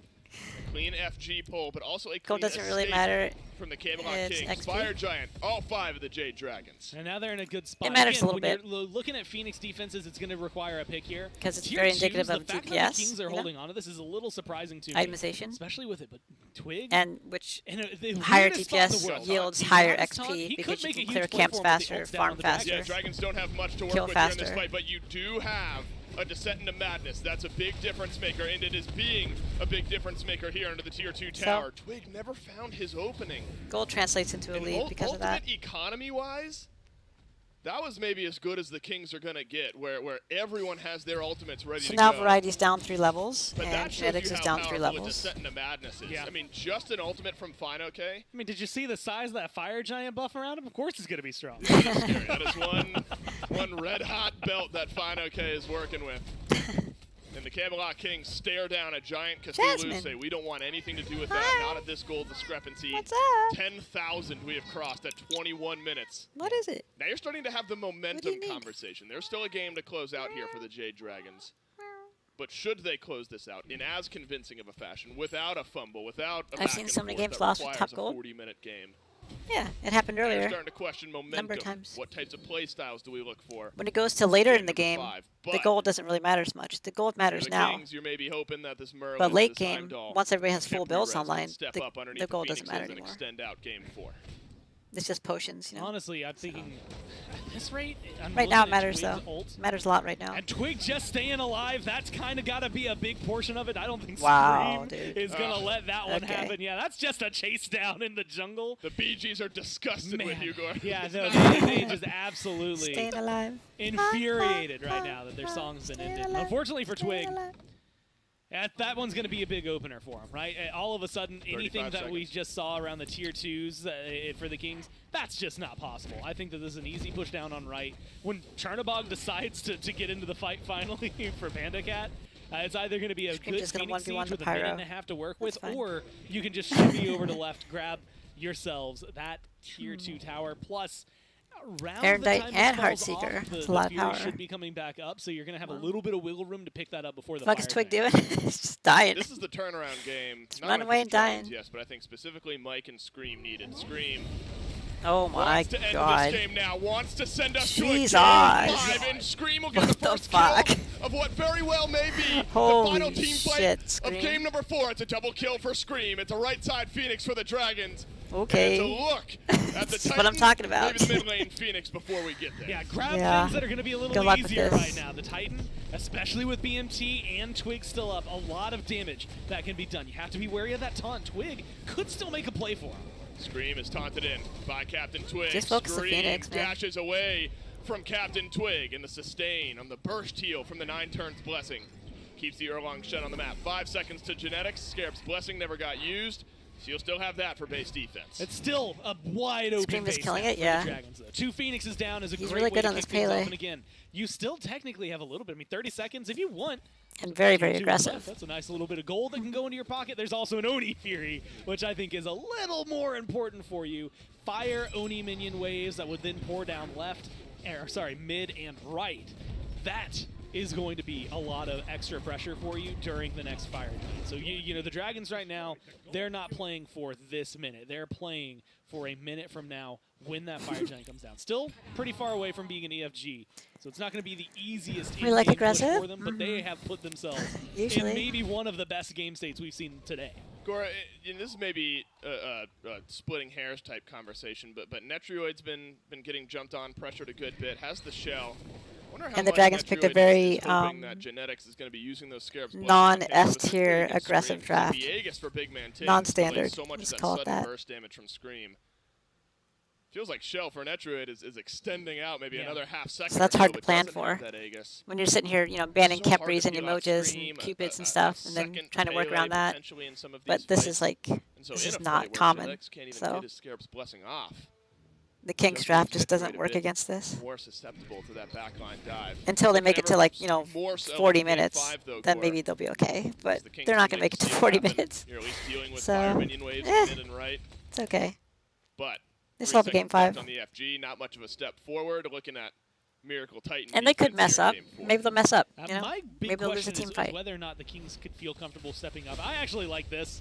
I don't think you could fight this fire giant. I think don't that think you've so got a either. good composition for in base and around again. I blame Variety's throwing. No, he just can't do anything. Defense. He was too far behind to do That's where I wanna anything. see it, is in these little passages. There it is. There's the word that is going to enable the big man team not his plays fault. from Merlin. Good taunts from Captain Twig, and maybe even some good honestly just autos. I don't even care. I mean, if we Genetics see is the usually pretty ultimate higher up in Netrioid, farm, although that and he's just 3 levels taking down someone right out now. of the fight might be necessary to give the team something that feels like it's going to be in their favor. I think that right now, if you're looking at the Kings, you are absolutely looking to the jungle. He's got because I think 2.5 items. This taunt has been used so far collectively for only a really single target pull. And if you can find 3 with big man teams behind you, I think we could see Twig All their starters are and upgraded. Kings really swerve at least Yeah, one they're, defense back in they're their favor. really behind Twig has itemization been wise. needing the taunt So. for like the heal. His ult has been used a That's lot bad. for getting that heal Survivability. back. Doesn't look good. Survivability. Spear They of can the just walk Magus, at by this the way, Phoenix from and just Fine. take Okay, it. So this Cthulhu didn't hurt enough before.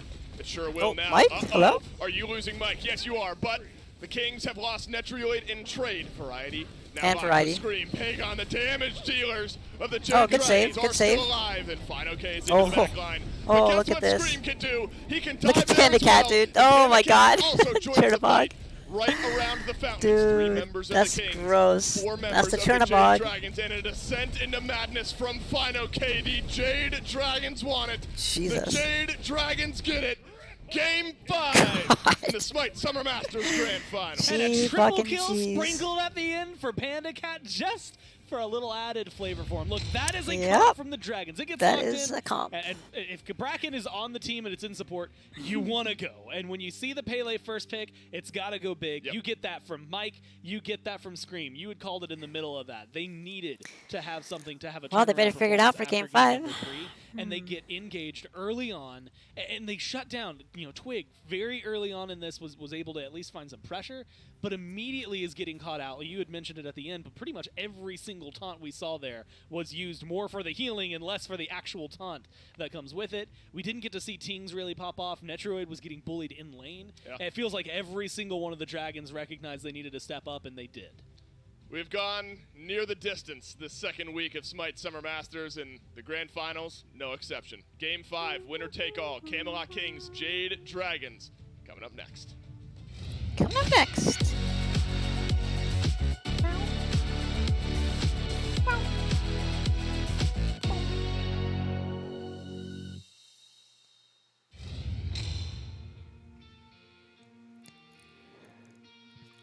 Panic Cat F you.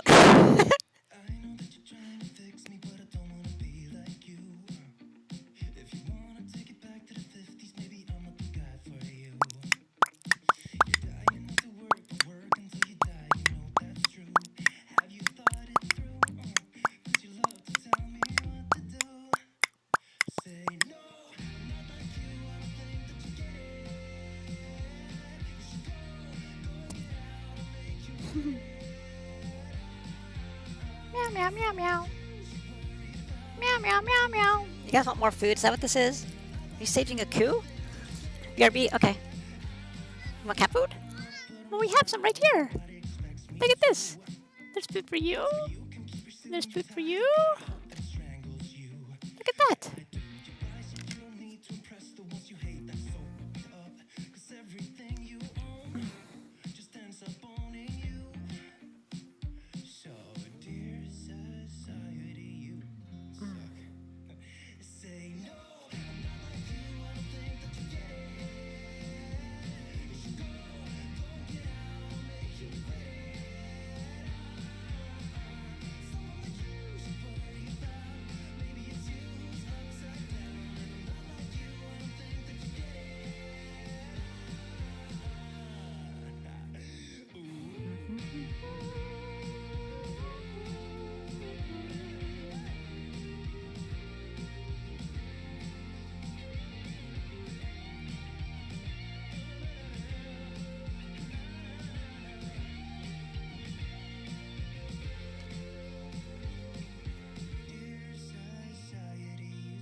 Your posts, I know they're only fake. Show us what you own and how much money that you make. Yeah, I know that you're trying to fix me, but I don't wanna be like you.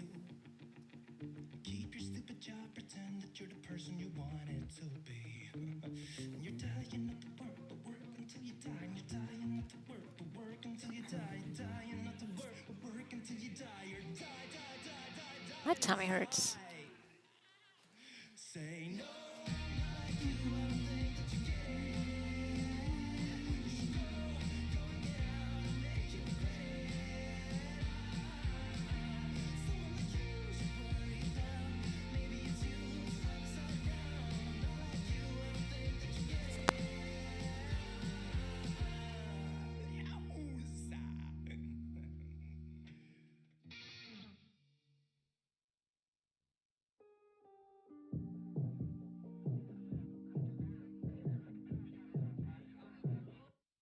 Wake up 2 p.m. I don't know where we are. Looks like a cheap motel with our clothes on the floor. I don't know how we ended up here. And we've been flying high. Are we going too far? I got no cash left and I'm losing my job over you. But I don't care about that.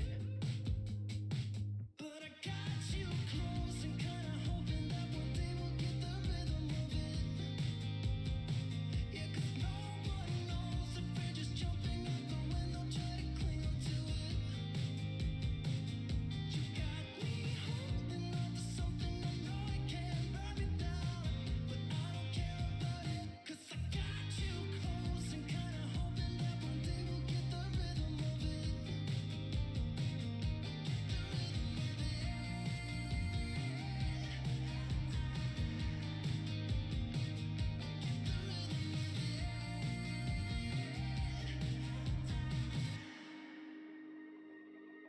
I've been chasing you like the tail of a dog. I don't get no sleep when we kiss in the dark like we do. I just love the way it feels. Yeah, I know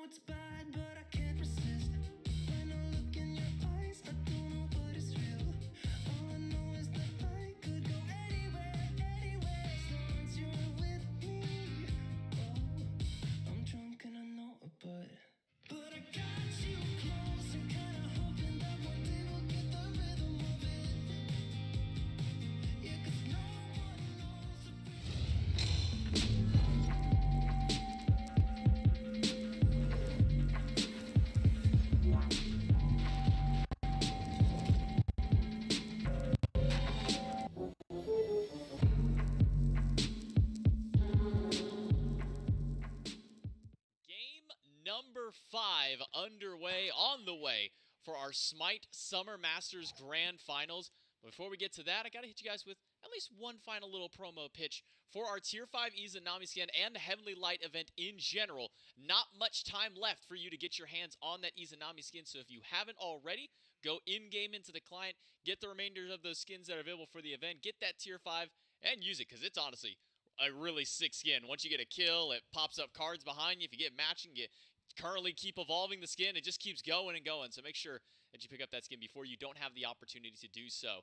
Game number 4, though, of our event, Jade Dragons, classic Jazzberry Jam style is the way that we like to call it. They get it active early with this Pele, with this Cthulhu, running it down in Soul Lane to start things off, keep variety as far down as possible. From that point on, I mean, the Camelot Kings held out for a lot longer than most other teams probably would have. But this is just classic Jade Dragon style of play, worked out through and through. The Kings are pretty much just speed bumps in the road for the Dragons to their win there, right? I mean, they just get going. They are running as fast as they can. And I had said it on the desk. I said it then in the cast. But, like, if you're going to first pick a Pele, that Pele has to be very active and very good. And what was it? Very active and very good. I mean, you get a lot of great plays from them. Even here, you jump into the highlights looking at Mike. I think he gets a double kill with this one. And if it's not this one, then it's the next one. Either way, he's very prevalent, I think, in this matchup. A lot of good CC, a lot of good control, and the body blocks from the team as well. In several occasions were just really strong. But when you look at how that translated into some really early game pressure that then, from that kill pressure, converted into Scream being able to find not only extra farm, but also a ton of kills.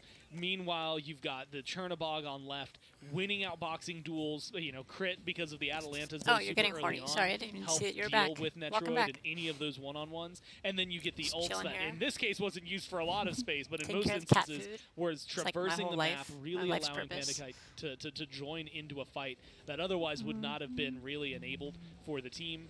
And all of that kind of co-sponsored there by a Cthulhu just disrupting the hell out of it. Good luck getting anything done when you're getting knocked up constantly. Damage is there. There's this cacophony of visuals that are being thrown your way. Genetics has 2.5 items. So I think they still, just played that. They drafted it well. And that draft was going to be one that either falls flat on its face or gets things done. 10,000 gold. They got things done. PBM has almost 15,000 maybe another way to put it out there. Yeah, that's better. It's already bad enough going against a singular Cthulhu. And kind of joking back to what we talked about, kind of at the very time the ROM locked in, as far as like a tier list of fun gods to watch. Up there, see those snipes? Game 5, less S. Cthulhu not so high up there because he is just absolutely a menace in front of the camera. You kind of have to pan everywhere else. And when you're on the battleground having to stare up at this giant monster running at you, 2 of them at any given point, it's just so difficult to deal with. And that was kind of the beauty that the Jade Dragons went with this style of comp is they had the one Cthulhu from Fine, okay? Yeah. Pagon didn't always go into the Cthulhu. We saw it sometimes go into the Pele. Is this but when he food did on the use bed? the Cthulhu, Is this your it was food never that you left on the bed? Thank you for right that. at the same time as nice. Final K. It was always Final K is just finishing his Descent to Madness, and now Pagon's going up for his. Or Pagon is just finishing his, and now Final K is going up into his ultimate. I put it away. We never really got the stacking of Cthulhu's because Do you want your food? they never needed to stack because the Camelot Kings couldn't even deal with one of them. Yeah, I think that they again, we mentioned this, I think, at the top of the set, but like these two teams play very opposite styles of Smite. And you kind of see that in that win. That was a very Dragon-style game. And the game before it was a very King-style win, right? As slower, methodical versus fast and chaotic. And so it's really interesting to see how these two are continuing to clash against each other just in picks and bans, because I think if you go back to like game 3, where it is a very She comes over and begs for food. I give her the food. She smells it and she leaves. Plays their style well. You look at that last draft from the Dragons, it plays their style well. And I'm wondering how that translates here, as well as what that means for this final. Because in this last game, if you're the Dragons, you come out ready to go, fast and moving. It can catch the Kings, not maybe off guard, but at a pace that they just can't match, and that could be how you win. Same time, if you play it a little slower, because it is a time to be cautious, it is a time where if you lose the game, if you lose the early, if you give too much over, the Kings could just take, again, the small advantage and grow it like you've seen them do. So the first 5 to 10 minutes of this next game feel like they're going to be important, and the pacing that the game is set, the pacing that the drafts play at, I think are just as big as the actual play on field. And I think Game I'd 5 smell might you, be not only most LMSO. interesting because it's Game 5 of a best-of-5 series. You know, the full. You wouldn't want to smell me right now. But it also makes the draft. Not right now. I haven't showered. Very volatile in a sense where you've just played I'm 4 games grody. up against your opponents there. You've won 2, you've lost 2. You've seen what works well for you guys, and you've seen what works really well for them.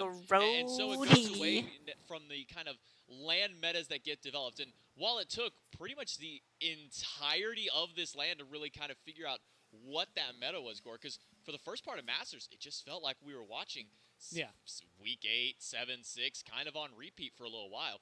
Well, we can shower? Okay. We see that what sounds these good. top picks are. We're seeing that's probably what smart. These top bands Probably a smart idea. teams, and now we get to see that all culminate. I haven't showered one final in draft. this year yet. In one final opportunity for both of these 2021. teams to try and crown themselves as the Phase 2 champs. Yeah, and it's fun to watch because, like you said, the I want to say like, the terrain of the set has like changed in picks and bans and in actual play on field. Look at that shark because face. like early on, creepy. Discordias, your Ratatoskers, heavy bans on those, things like that.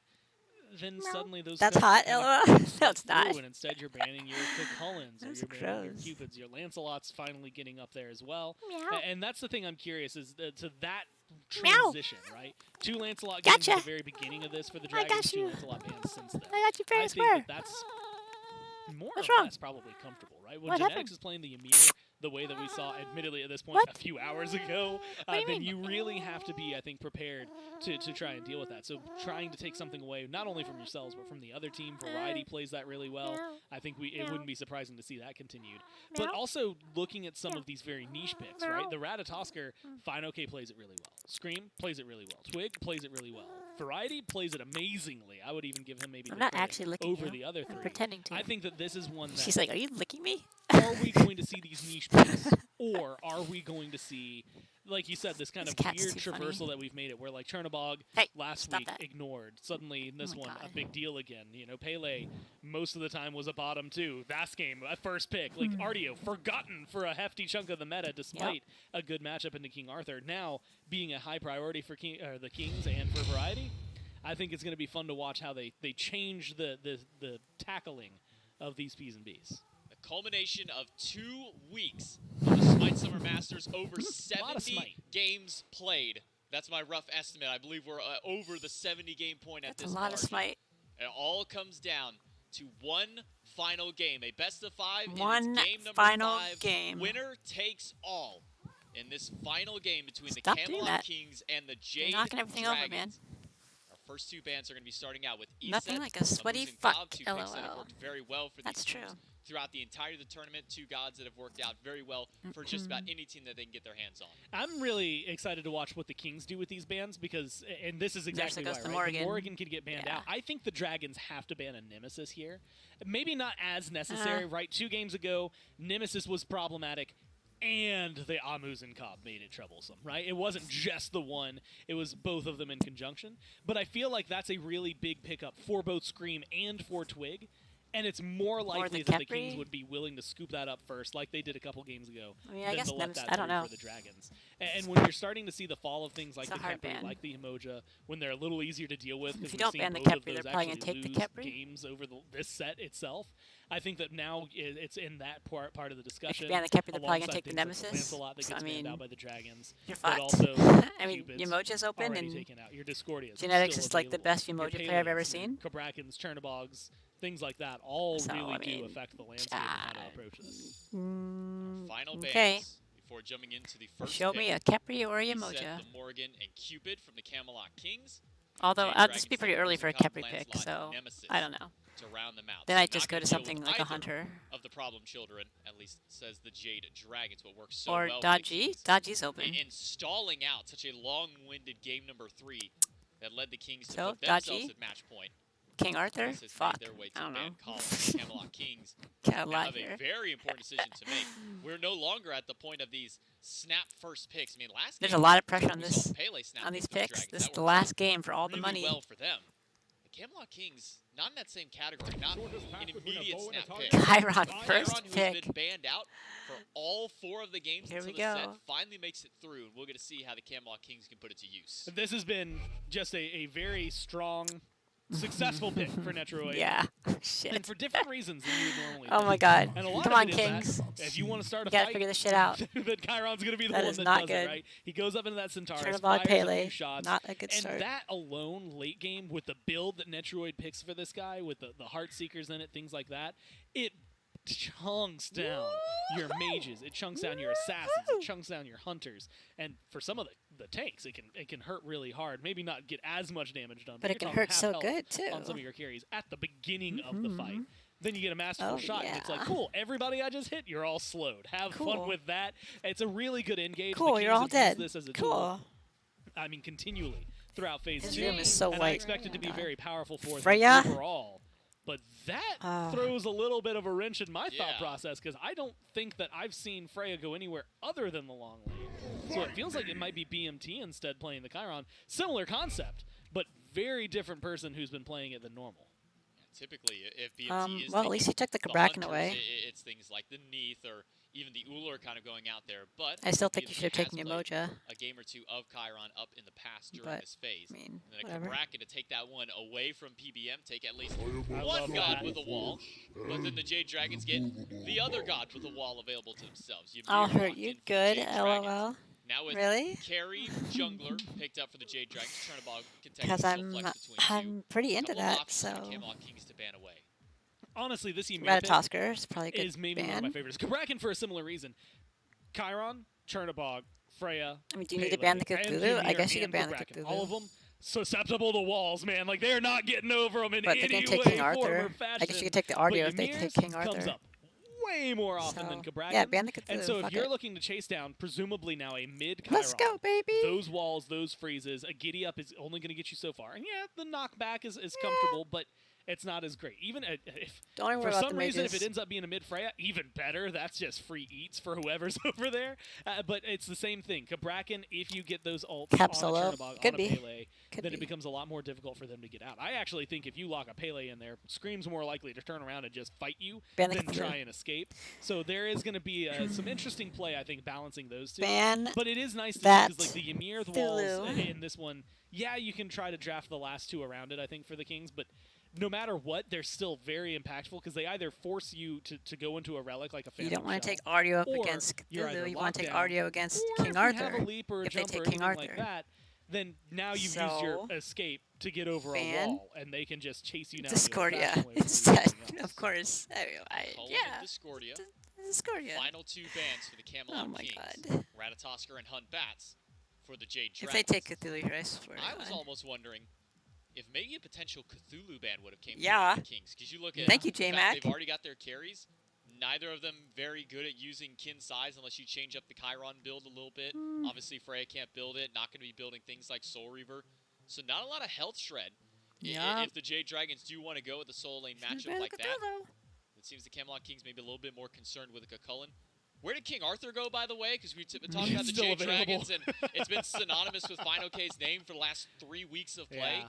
Yeah, He's they gone might take largely it. absent this set. I think until they see, maybe you could lock it in here, but I think dealing with Variety's Ardio on the other Yep. side, and specifically after what they dealt with earlier, Yep. it's a little more timid. Now, at this point, you Which is kind why of know they'll there's no probably take Nemesis, Cthulhu. there's no AMC, so it feels safer to lock it in. I'm also Mm-hmm. curious as to what we're going to see Pagon go for, because so far this set, he's played Merlin and the Morrigan.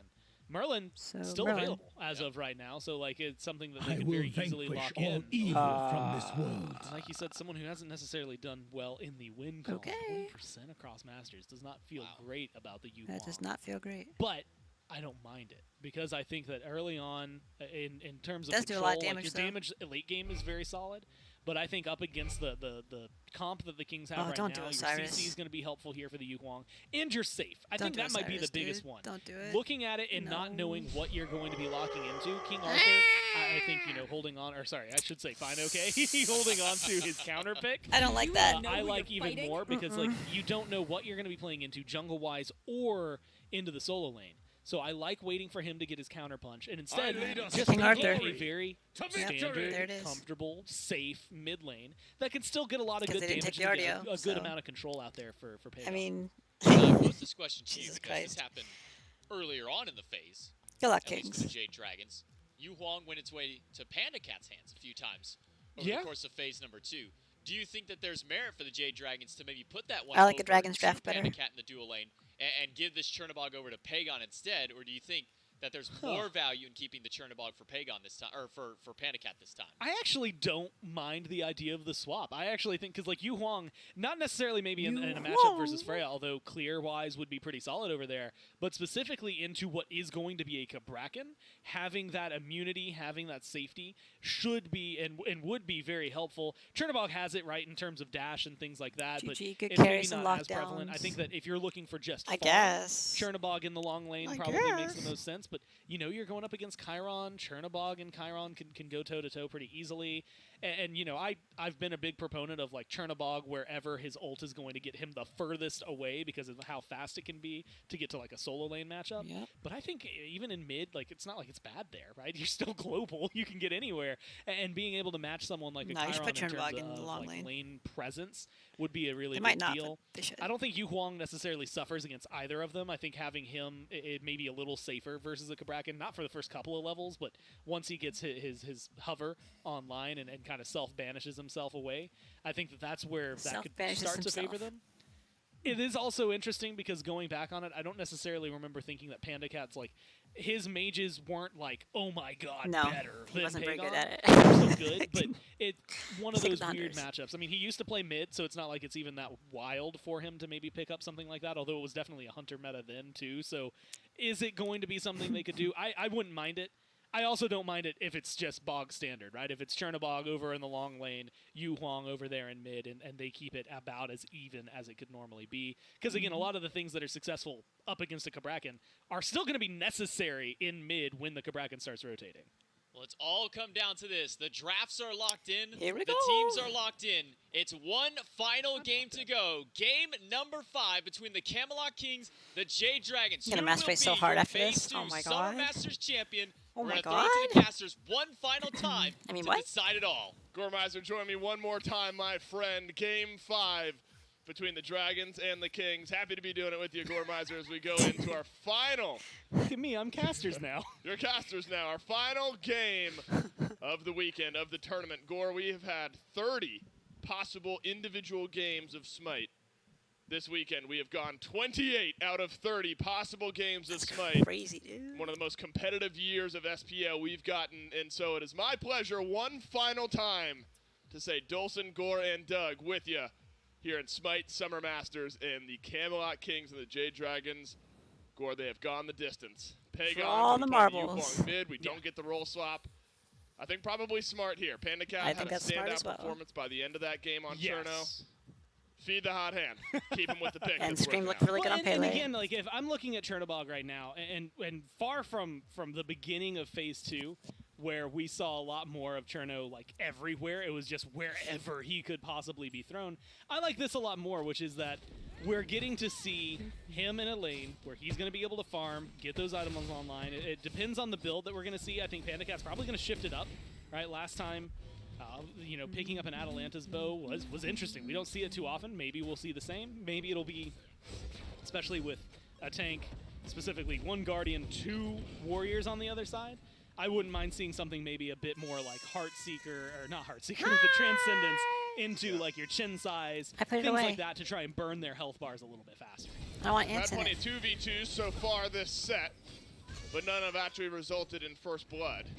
This will be another totem of coup to the Camelot Kings. Captain Twig, Mannequin, I'm sorry. Scepter still, but it's an Osiris this You want time it again? instead of the Erlong Shem. Can scrap out pretty effectively with Scream, but will end up backing away. Has Blink, has Mannequins. Don't be There you go. surprised if you see Twig get active around level 5. Yeah, Or 2. Honestly, I would maybe say 3, 2, anywhere that Quig can get aggressive, because it feels like that's what they've been lacking a little bit, is the jungle presence from last game, where Scream was very much vocal in that game, and very similar game 3. It was Twig more vocal than Scream, and so it's that trade-off of jungles right now.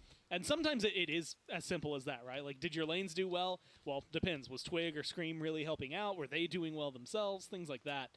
I think that could balance things out. But I'm going to keep my eyes on the Pele just as much as the Osiris. I think the Osiris is probably going to be, should be, Yeah. more aggressive, maybe a little earlier on. But Scream got hands-on first last game, and I wouldn't be surprised if that's what we see again. Definitely is a different composition, though, from the Jade Dragons. You don't have that big Descent into Madness. You don't have two of them with Pagon on the Morrigan. So, of course, Scream can and maybe should still be diving that back line, but those early rotations from the Jade Dragons are going to look a bit different here in this game. Pretty standard A draft lot of strat, that, as I just mentioned, the Yu Huang instead of the Morrigan for Pagon. Obviously great with some setup, dueling dragons later on in the game, actually decent in the first few levels in lane. But such a different look at a team fight here for the Dragons. I wonder how heavily Scream is going to have to change his pacing. I wouldn't be surprised if it's like a really long game. Given that you're not going to have that double Cthulhu cushion, you're not going to have the double Pele. Neither one of them wants to like overextend and mess up. So you'd love to see the same from Scream, but it's got to be through a different avenue. Yeah, I think the entire pace. That's why they're both just staring at each other. Which is what the Kings want, right? They don't like playing that last style, and that one again it favors the Dragons. That's just how. That's how they've been doing it. That's just how they like to play Smite, is fast, aggressive, a little bit chaotic, but a kind of controlled chaos that favors them, things like that. Scream, I think, is able to get aggressive early on, like you said, but not as much as it was before, maybe not as heavily as we saw. And I think that's kind of true for everybody, right? You can still find these fights and still be present, but, you know, Yu Huang doesn't mind farming a little bit longer. When you look at the Ymir, more than likely like a mid-game Guardian that really gets to come in, and that's when he truly starts controlling. When the wall has a couple levels in it, when the freeze has a couple levels in it, when he himself is able to find more CC. Captain Twig, let's move forward, and a level 5 reached. Scream still down at level 4. Centaurus flies in, 1 bit of damage, connects. Scream slowed, and he's got damage for Captain Twig, but watch out, Pagon coming back from base as well. And First Blood escapes, but now might be turned around onto the Camelot Kings. A wall gets tossed up from Polar Bear Mike, but Genetics tanky enough, and Pagon not enough damage. And a tense moment fizzles out. Scream will survive. And that's the biggest thing. That's the threat that you have to deal with in the Dragons. It's not, oh, Twig is going to ult. It's the slows, man. It is the slow from the sickle, then immediately doubled down by an Osiris, but also from a masterful shot with a long-range engage from Tings. I mean, there's a lot of instances I could see in this game where you just get too slow to do anything, too slow to run away.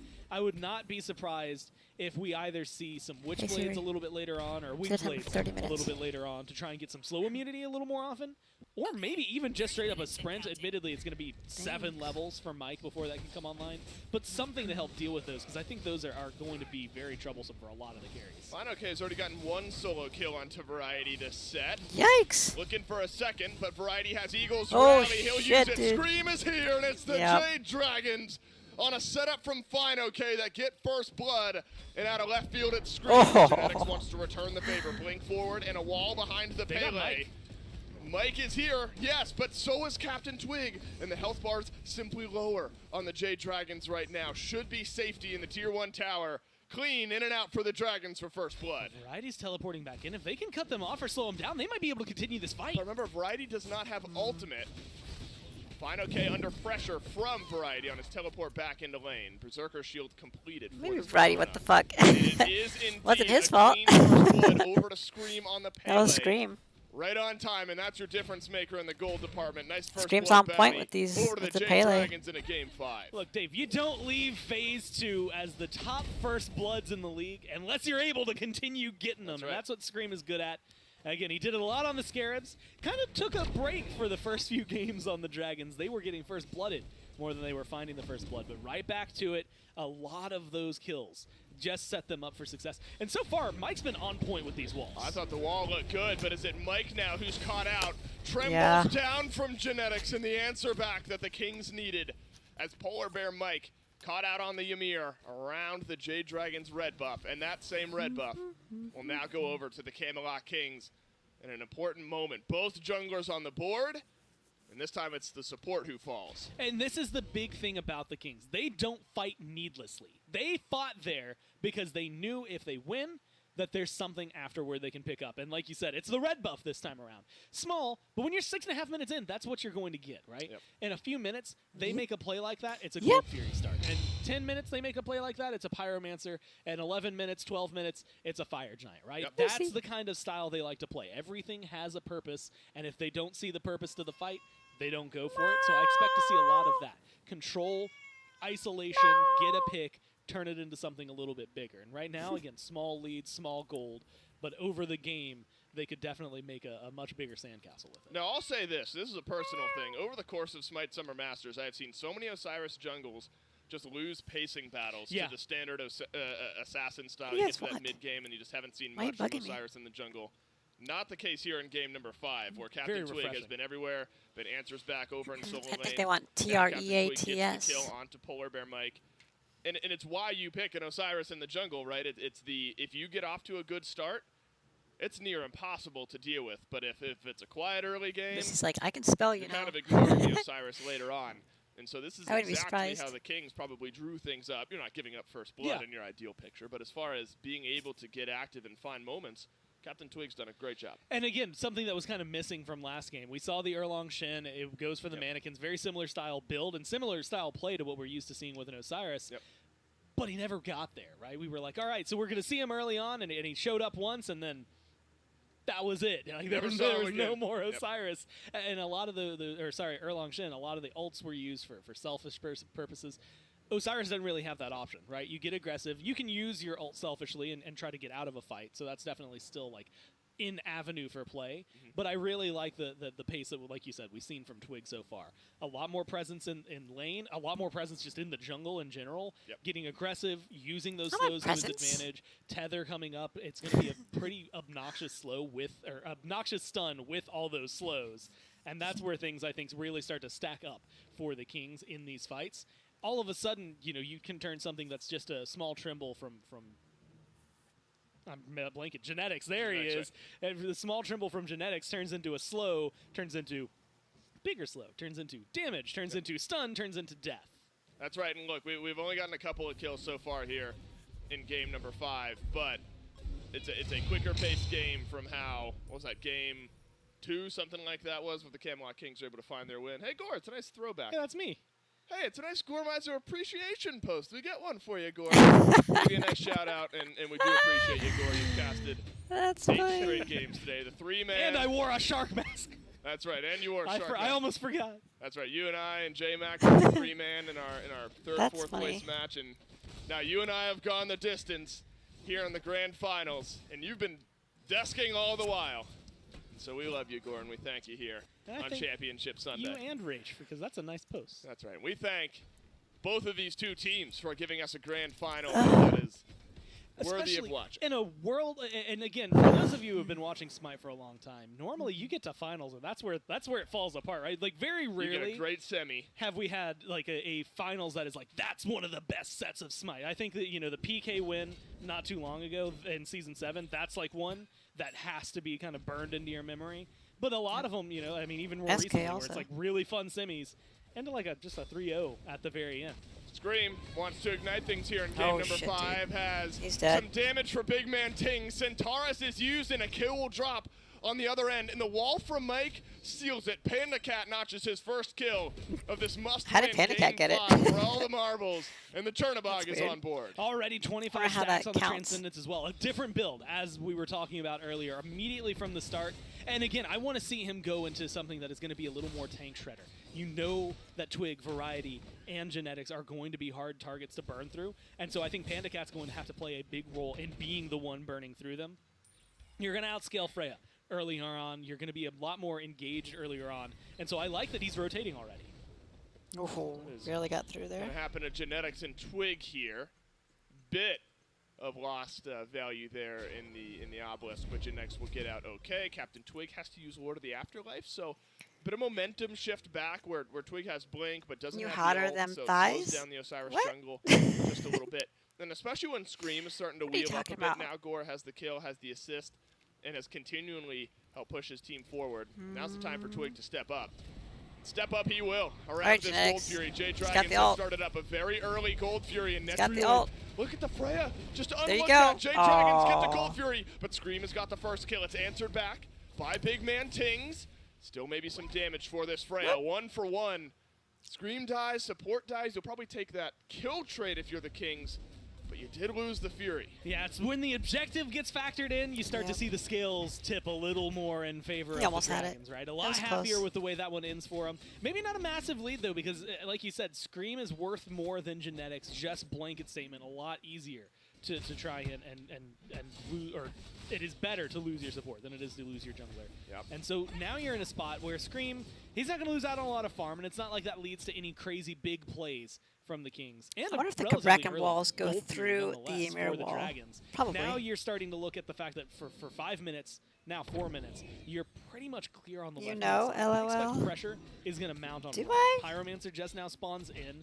This I is don't where know. you're going to find either a bigger lead if you're the Dragons or an I might need a equalization detailed point if you're the explanation. Kings. And I think they have the potential they're on the pulling side of the pyro. Kings to do it. They're pulling Variety is on an pyro. aggressive pick. So is Panda Cat right now. And he's not going to find Netroid. He might go for the ult. I actually like it. Netroid living where he is. Pyromancer to the Jade Not Dragons, looking but good. a brilliant Good Eagles walls. rally and walls from Ooh. Genetics. Give the Kings a first big opening in a team fight. Ooh. Down goes Mike. Oh. Scream will have to dash away. And is there range Scream damage? always The cars lives, has man. already been used. Scream will survive. And remember, He- the I mean, he Dragons doesn't get the always live, Pyromancer but I mean- as well. Mike for Pyro is the trade. He lives too much. I mean, look, that, again, worthwhile for them, only because they don't lose Scream. They almost lose Scream, and then it probably balances out. But now you've got a much more comfortable lead if you are the Jade Dragons. You finally have something, especially early on. This is where they like to be, and it gets them there. But the problem is you're not really in a spot, in my mind, to continue pushing as hard as we've seen in the past. Like, this does not immediately snowball into something like we are used to seeing with a Dragon's early game. So now you're in this spot where it's a little awkward. What kind of fights are you choosing? No big neutral objectives. Maybe we just hit the I'd pause subscribe button to your for 3 minutes OnlyFans. until a Fury comes back. But where can they find this pressure? I've been thinking And about doing specifically it. for Scream, I think he's been knocked out a couple I gotta of these find some way to fights. make Getting money. something big to get I don't know what to online do. would be very comfortable. And I can't And from think like of a what better I, target than Freya. how much I hear people get Freya has paid for like beads and taking pictures ultimate. of their feet and stuff. I'm like, Uses the seriously? ultimate to get out. That's a blink Like, in from Scream, but knowing I don't know. Scream, that's I a could probably trade do that that he pretty is happy easily. to take a blink in order to get some defensive utility So, out of Netroid, just for the opportunity might have to. of remaining aggressive. So you have to talk about some scaling here for the Camelot Kings. Gold lead's still very close, but you got to look at Chiron and Freya both later on in the It game. seemed like a really Both lame way to make Netroid money though, on so this Chiron. I didn't think I was You going talked to a do bit it. about build path possibilities for big man Tings. Eventually, There you go, you're baby. considering Titan's Bane, Big Go for it. Shred, Burst, ability damage items like that. And that's where these Kings games usually tilt later on in the game, even if they're a bit behind. But not happy with the state of the good game. How balls. about that, Centaurus? Good balls. Genetics sets it up, and Big Man Tings almost knocks it down. Ah. It would be criminal Twig? to escape this with no Twig? kills for the Camelot Kings. Come on, you Scream have to. Avoids the slow. Beneath the There tier you 1 go. tower he goes, and Captain Twig hits his abilities. Genetics Nice. does as well Nice on a play. 2-kill swing back to the Kings. And what a good engage. I mean, Genetics, the walls, the lockdown for the Kings. Just Okay, so feet good. not hot, And then it's LOL. the follow-up, right? And It was I'm just an much example. like you, looking at teams, curious. Like, what's your build going to be? Is it going to be Netroid's build? Are you going to go something a little bit different for your own style, your own flair? You know, things like you said, Titan's Bane later, but the Heartseeker later. Things that allow that ult to just pop and hit hard.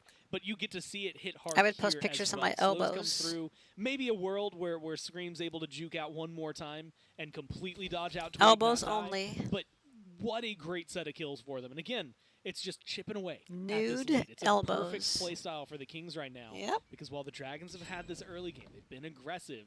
You're finding not only punches back to counter their aggression, but putting yourselves in a spot where 5-on-5 team fights, you're not going to be super far behind. In fact, Right. I'm starting to think that you're maybe favored because of how well these ults and abilities have just been being placed. There are still some what are good these gold guys doing? advantages for the Jade Dragons. One of them right here for Panda Oh. Cat. That might change, though. Aegis gets used.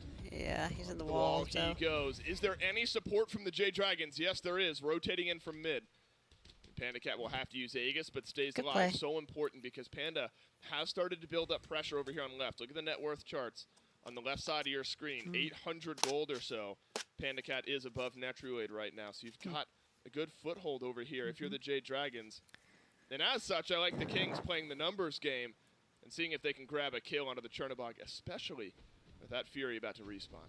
Now, Dave, I want to take you back a few games. The last time Netroid was playing Freya against the Dragons. Yep. And one of the big problems was, one, lack of penetration in the late game, so it didn't necessarily do too much in terms of damage against tanks. But 2 was how late game the Freya needed to be. I mean, Freya does not do a lot for the first few levels. You get these 2 rings, and maybe now, you know, you're not feeling terrible. You're not getting run over, but you're not really finding your solo kills either. I think that this is the right kind of augmentation from the Kings to really give them what they need. You've got really early game centric jungler and solo laner. I mean, you're bullying FineOK right now for free. FineOK is going to get some support from the rest of his team, or maybe it's Twig who needs some support, because here comes Chernabog. It's in behind Variety. Captain Twig uses the beads, not enough, and FineOK finds another answer for the Jade Dragons, and it looks like one and done for this Dragon squad. Support Pyromancer's insane. about to New respawn. elbows There's make also me a tier 1 Gorky, tower the LOL. Dragons can look for. Yeah, Gorky. this is a really good time to be aggressive What's over here, and Gorky? a really good opening for him. I was thinking that they were going to get FineOK What's there. that Now mean? Variety, Oh, he's shit, the one Variety's on the dead, chopping too. block. Eagles Oh, Rally he can made get out. you so far, and Never mind. maybe, yeah, it gets the stun, but I don't think they have the re-engage that they really want. Might not be the opening for the Pyromancer. In fact, the Whoa. Kings Oh, actually Genetics. want the fight. Genetics wants this. Big man holy Ting shit, does dude. not have Centaurus, but he does have a good bit of damage. Scream dancing around the back of this fight. FineOK dashes back forward, gets a knockup, but not the kill onto Variety, and it's been turned around in big man Tings with his second of the game. Impressive. And it's FineOK who has done too much. The back and forth gore making my head hurt. And this time the Jade Dragons thought they could get one, and now it's the Pyromancer on the menu for the Kings. Yeah, I think, and that's just Good good play. timing, right? The Dragons have that pressure, and they have the option. Do you go for the tier 1 and push harder, or do you fall back to the Pyro? The Pyro was just awkwardly timed, that trying to push forward maybe wouldn't have worked out as well as they wanted. So they go for the tower. Unfortunately, you kind of overstay your welcome, right? You go for a little too much and put yourselves in a spot where it's a little easier for the Camelot Kings to come up and just re-engage. I think that's been the MO for Genetics here. The way this Cabrakan is changing the just landscape of every single fight, right? Bringing up the walls, Yikes. really ruining otherwise really good attempts from the Dragons to Gorky disengage. means horny. It has been Oh. phenomenal for him, and it's similar to what we saw in the Emir a few games ago, where it's just he is the reason his team are finding as much KY. The success. K's His not really that lockdown close to the that end. is then making everything else happen. You know, when you go through and have conversations about MVPs, Spell check did players that. like that, obviously KDAs look really good for the carries, but Genetics' play on funny. field and mechanics so far this game have just been on point. That's Yeah, I mean, we so have seen funny. some greatness from Oh both my of God. these supports throughout this set. Mike This is now so 2 levels funny. ahead, maybe 1 Don't let over them get Genetics, this. though. Okay. And the walls from Mike, you can't count those out as the game goes on. But a little CC towards Variety, but again, it's almost a bait in by Variety, and the Camelot Kings rally around their solo laner and send some damage back towards the Jade Oh, Dragons. behind you, Scream. Dueling Dragons push Variety into his grave, and the Dragons turn around the turnaround, and they'll add their 5th and have eyes for the Oni Fury. And look, they should be able to pick this up. I mean, you might be able to engage on this. Ting still has ult. Genetics has ult. Good wall from Centaurus. Mike just to Wall. keep some space. Oof. But That was close. I was wondering if Tings was either going to go for the steal like he did, or if they were trying to look for the fight. I don't think this is something you can count the Kings out of yet. I mean, like you said, this has just been punch, counter punch, and then counter punch in some circumstances. I think you got to be careful because the late game scaling for both of these teams gets a little crazy. But as long as I see this Freya look 3 rings on, you got to start looking like you're going to be strong. Wow, Genetics has played he's this dead. Cabrakan so well, and this one is simple. It's a step forward Uh-oh. in the wall, but there's an answer back from Scream, and it's a return kill onto Genetics. Both supports down. Fucking now Scream. Netroid into Valkyrie's discretion glides away from the Jade Dragons, and that'll be that. 1 support down aside, but a tier 1 tower for the Kings to keep the gold close. And look, again, most important tier 1. Good I don't job, care that they've Streamlabs. lost the one on left. I don't care that they lost the one on right. Mid tier 1s give you so much just to afford things on the map. I mean, being able to walk forward now, red buff, back camps, greater scorpion, all sorts of things on the side of the Dragons are easier to invade and get away All with sorts if you're of the Kings, things. and it's harder to fall back from if you're the Dragons. Easier chase down on their side. So map state, again, maybe slightly favorable only in that regard. Otherwise, it has been a very, very good fight here for the Dragons. And I like where their pressure is going. And again, looking at where these builds adapt and how they're changing them, once again, Scream has gone into the Erendite, gone into the Magi's, pretty much his go-to when he's on the Pele. But you've got the Soul Reaver online. Now you've got a Wind Demon online for PandaCat. If you're looking at one-on-ones between the PandaCat and Netroid, probably going to favor the crit a little bit. But if you're looking at team fight potential, I'm still looking at big damage numbers coming out from specifically Panda Cat and being very applicable to a lot of members of the Kings. On the flip side, though, I look at where Panda Cat's got this 1 level lead and how much easier it has been on this Chernobog, because it feels like Panda's been playing with even a slight lead over here on the left side of the map in the Jade Dragons wins so far here in this set, and how much better and easier it really is for a Chernobog to take that lead elsewhere. You know, in past games we've said, well, Panda has a lead, can the Dragons move the fighting to that side of the map? Yeah. This game, Panda Cat's taking that lead wherever he wants, and that's been a big difference. Yep. The Chernobog's been able to ult in with a 2-level lead at level 19 at nearly the 20-minute mark. Should be the first to reach level 20. Now the Camelot Kings have fallen just a bit behind, mostly, if not entirely, through objective play, but not so far behind. I don't think the Kings fans hyper worried just yet, because some of those important items starting to spool up now. Big Man Tings. I'm a little worried. Not hyper Charge worried. Morningstar, tier 2 item there. And the Chiron has already made some big differences in a lot of these fight score. I still think that that's a big looming threat for the Jade Dragons, and the ability to slow down his death. Centaurus, so good at pausing a dive and returning a little damage, even if he dies on the other end. And the thing that I think is making things even worse for the Dragons on the horizon of these next couple of fights, the way to counter out the Freya earlier was at this point in the build, we're talking tier 2 Bancrofts, you had just a butt ton of magical defense to really help you out, right? I mean, you had a Heart Word plus everything in Final K's build. They were built different against this comp, but that was because they had an E set to deal with, and then a Nike. You know, it wasn't a lot of like damage coming out from the Kings outside of the Freya. Here, it's not just the Freya. Wall up from Mike, but up goes Netrioid. To Valkyrie's discretion. Final K. Oh, shit. He's wanting to fight. That's Blink forward. Good wall. And a nice wall, but look! Oh, it's a Phantom Shell that gets value for the Jade Dragons. Wow. This Twig has enough damage to turn around one onto Mike. Final K takes Netrioid up and down. You gotta kill Final Freya K. into a whole world of pain. A killing spree from Panda Cat.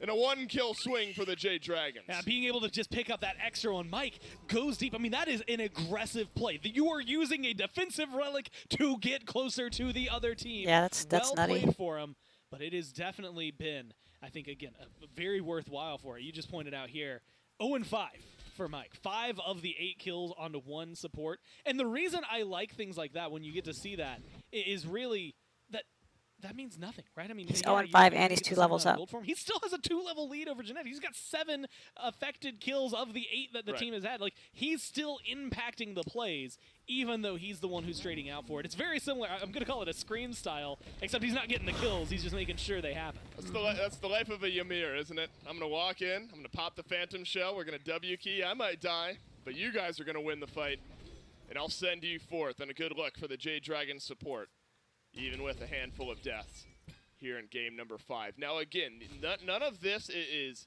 big gold swinging type plays for the Jade Dragons. We're in pretty similar spots. It's this next Gold Fury where the Camelot Kings, and now a Heart Seeker for Big Man Tings can flex those muscles a bit. Because what we haven't seen, Gore, is like the big Centaurus damage start.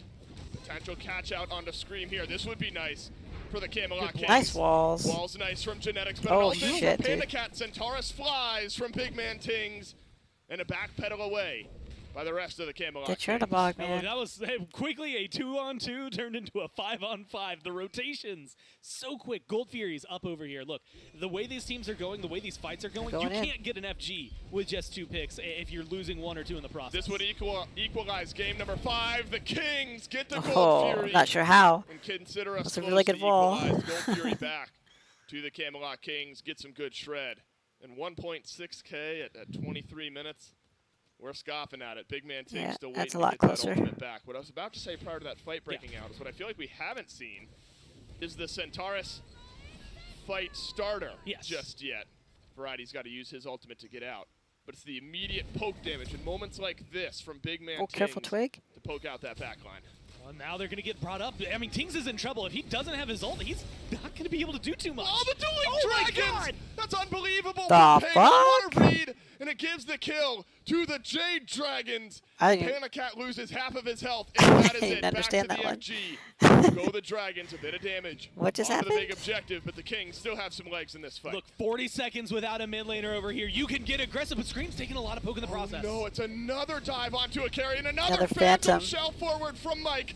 The wall onto Netrioid is good this time, but Captain Twig He's in the walls. wailing Oh my away, God. can't finish off the kills, Got him. but Variety sure can. Final K is underneath the tier 2 tower, over here on the right side of the map, and the Jade Dragons have again pulled a 1-kill advantage, but underneath the tier 2 tower. And with the minions, with the damage, with the numbers on their side, that should be a tier 2 pretty easily for them. But then on top of that, you can either keep pushing forward. If you get a kill, that opens up a Phoenix. All freeze from Mike, and Oh follow up my from Scream. God, This is dude. a big one from the Jade Dragons. Scream on a double.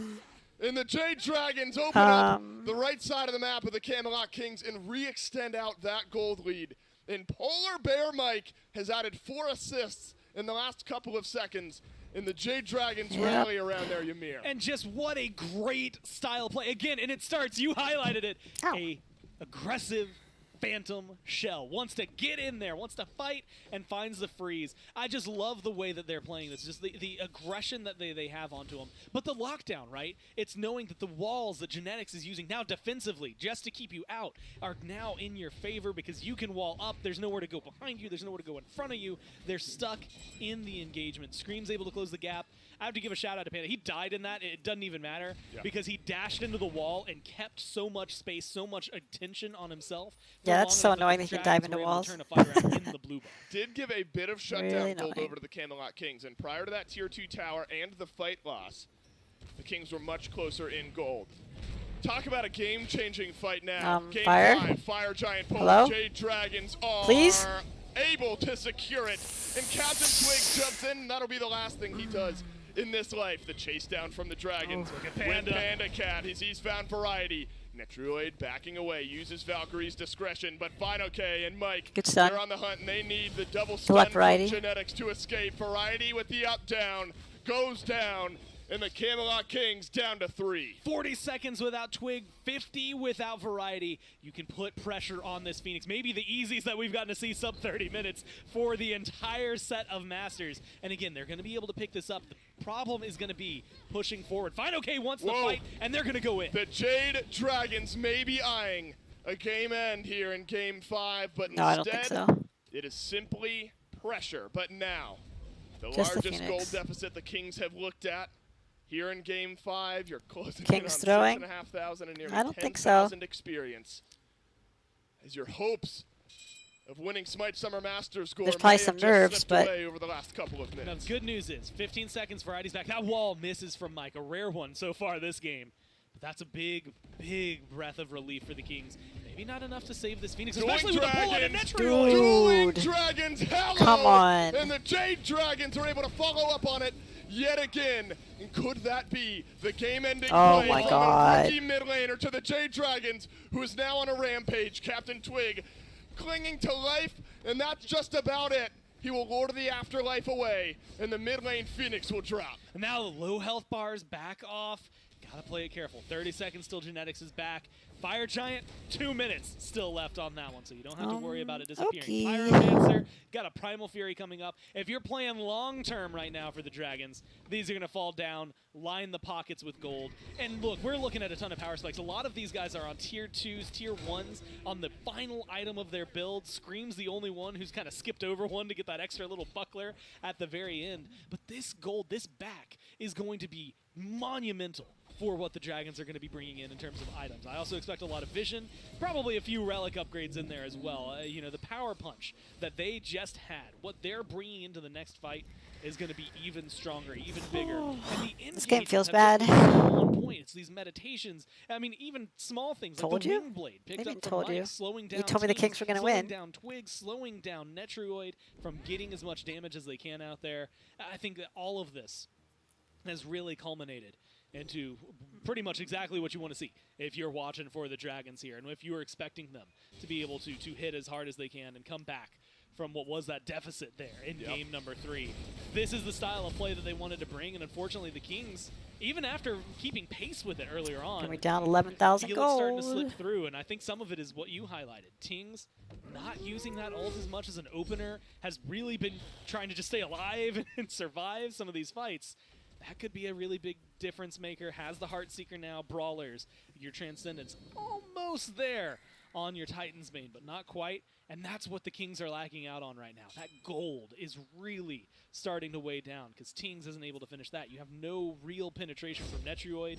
You can feel it weighing around their necks and pulling them down. Got penetration on Camelot Typhon's Fang. Kings potentially feeling another mid-year tournament Not like slip a away lot. from them here as the Jade Dragons potentially on the verge of winning 2 straight games to win Smite Summer Masters. And think about the journey the Dragons King's have playing taken. like sad boy Going trolls. into this year with a rookie mid laner. Looked good. Yeah. Made a jungle change recently. Didn't lose many The games, Dragons are and also here they playing are. like really well. Maybe one team fight away. Dragons 30 are pretty minutes on into point game right now. 5, from stealing the crown atop the heads of the Camelot Kings and putting it on their own. Shouldn't have let Scream have the Final Pele top again. of the damage charts, top of the pressure charts if we had them. King Arthur will continue to roam around on right. He's too force good on the Camelot Pele. Kings to make some decisions. He's just simply not taking damage. And we got to see Yeah, he's something really there. not The taking only damage. person Mike could wall off and not care about it was Twig in the passive. But look how much damage he's taking. There's the Dueling Dragons just off the mark. Again, I love the positioning here from the Dragons. Twig's already taken so much damage, Man. and they've got 2 minion or fire minion waves moving into the base right now. The Oh Kings my have to pull back. god. Yeah, the Jade Dragons, they simply have time. The Jade Dragons can Dude. simply wait, You'll but lose they the will Phoenix. wait no longer as the Jade Dragons have eyes for the Titan, and so do the Fire Minions. Out goes Scream. Hi, baby. Poke damage from Big Man Tings, but it's 4 ultimates God. down from the Camelot Kings and 3 Phoenixes off the map. They tried to do the old Dazzler, right? Like, hey, look over here, left lane. Okay, that's where you want Genetics. to be. Scream goes deep. Genetics. Let's go, stays in, but Genetics. This might not be the play. Let's The go. Camelot Kings get a Oh, double look at the flush whoop. and a double banish, but do they have the gold? Do they have the damage? Ah! The freeze from Mike has turned it around. The Camelot Kings are wiped from the map. God. The Jade Dragons put the crown on their own head, and it's Panda Cat with 3. You got this, that has BMT. just sealed the They got deal. low health Big Man bars. Kings will be walled off once more. Double kill for Pagon, triple kill for Panda. And all 5 to the Jade Dragons in Game 5 to your Smite Summer Masters champion. Wow. Look, you're looking at a team that came in, and it's all on that fight on right? It's nothing in the last like 10 minutes. It is Well, a fight good on job, right Dragons. where they get aggressive, and that opens up space for the Dragons. I did all that It doesn't voting and I got nothing for it. immediately I lost all of them. lead, but it gets a couple of kills. What are you and it doing? Turns the tide around of the fight. From that point What are you forward, doing? it steps. What the cat Next doing? time they fight over there, guess what? It's another Phantom Shell forward, and then that one gets them a Fire Giant and a Tier 2. It's a lot of pressure, but all focused on that right-hand side, all focused on some really good aggression, great play from Mike, great relic Why are you so usage, damp? good Been licking damage. yourself a lot? Everybody stepped up. Why are you always you damp? Can feel a tone shift there in game number Gross. 4 where the You're Jade Dragons gross. suddenly got back to their quick, high-octane, run-it-down style of gameplay, and it pays off. Roster moves have paid off. Jade Dragons, My alarm. they are Smite Summer Masters champions. They do it in 5. It's my alarm. And what a payoff I gotta for put the you down Dragons without getting versus their scratched. squad. Gore, Okay. I'll let you rejoin the desk, and the desk will take this one home. Right there. While Caster Gore walks over to join me back on the desk one Okay. final time for Smite Summers Masters. We Meow, crown meow, the Jade Dragons More as your love? Phase 2 Smite Hi. Summer Masters champions. And what a way to do so in Game 5 fashion of the Grand Finals. Aw. And as going into the game, it's 28 of the 30 possible games played this weekend. The Jade Dragons are the ones who come out on Viagra top. help the Jades? Masterclass performance Maybe. by all the Maybe players so. on their team. Final K from the Soul Lane, Scream out of the jungle. The rookie, have to keep stressing this, the rookie who has only had 8 months of competitive play in the Pro League, putting on a masterclass performance in the mid, and then obviously Mike and Panda Cat, been doing it for a long time, keep doing it through here. And it's the Jade Dragons who come out on top of it all. About 5 minutes, 10 minutes into that game, if the Kings win, who's going to be the MVP? And I can name one. I can say immediately Genetics.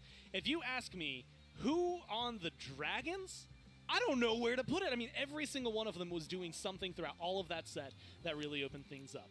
There were definitely some lapses, right, in moments. Game 3 specifically was one that was big for the entire team. But in that last one, you're getting great walls, great freezes, great setup from Mike. You're getting great relic usage, which is something you don't get to see often. PandaCat is having 2 nuts games back-to-back on the Chernobog. The Pele, while maybe it wasn't as flashy in this last one, I think was very, very much a huge purveyor of why this was such a solid game for them. And even towards the very end there, I mean, with fire minions, you got the Pele over on the other side slowly walking in to hit some of those autos just to make sure that the Titan isn't full health, and it kind of distracts the Kings. I think they just played, again, incredibly well. From first blood to the very end, there were definitely a lot of moments for 15 minutes there that bounced out from the Kings, but it was this fight on right that really solidified things.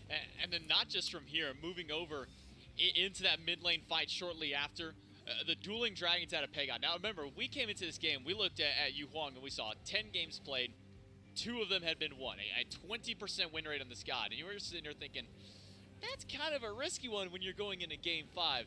And Pagon shows us with dueling dragon after dueling dragon, pushing tank after tank, in the mid lane Phoenix, pulling Netroid back in and nearly one-tapping him right after. Remind us just what this god is capable of, just what kind of damage output that he can do, and just how good Pagon is on this god.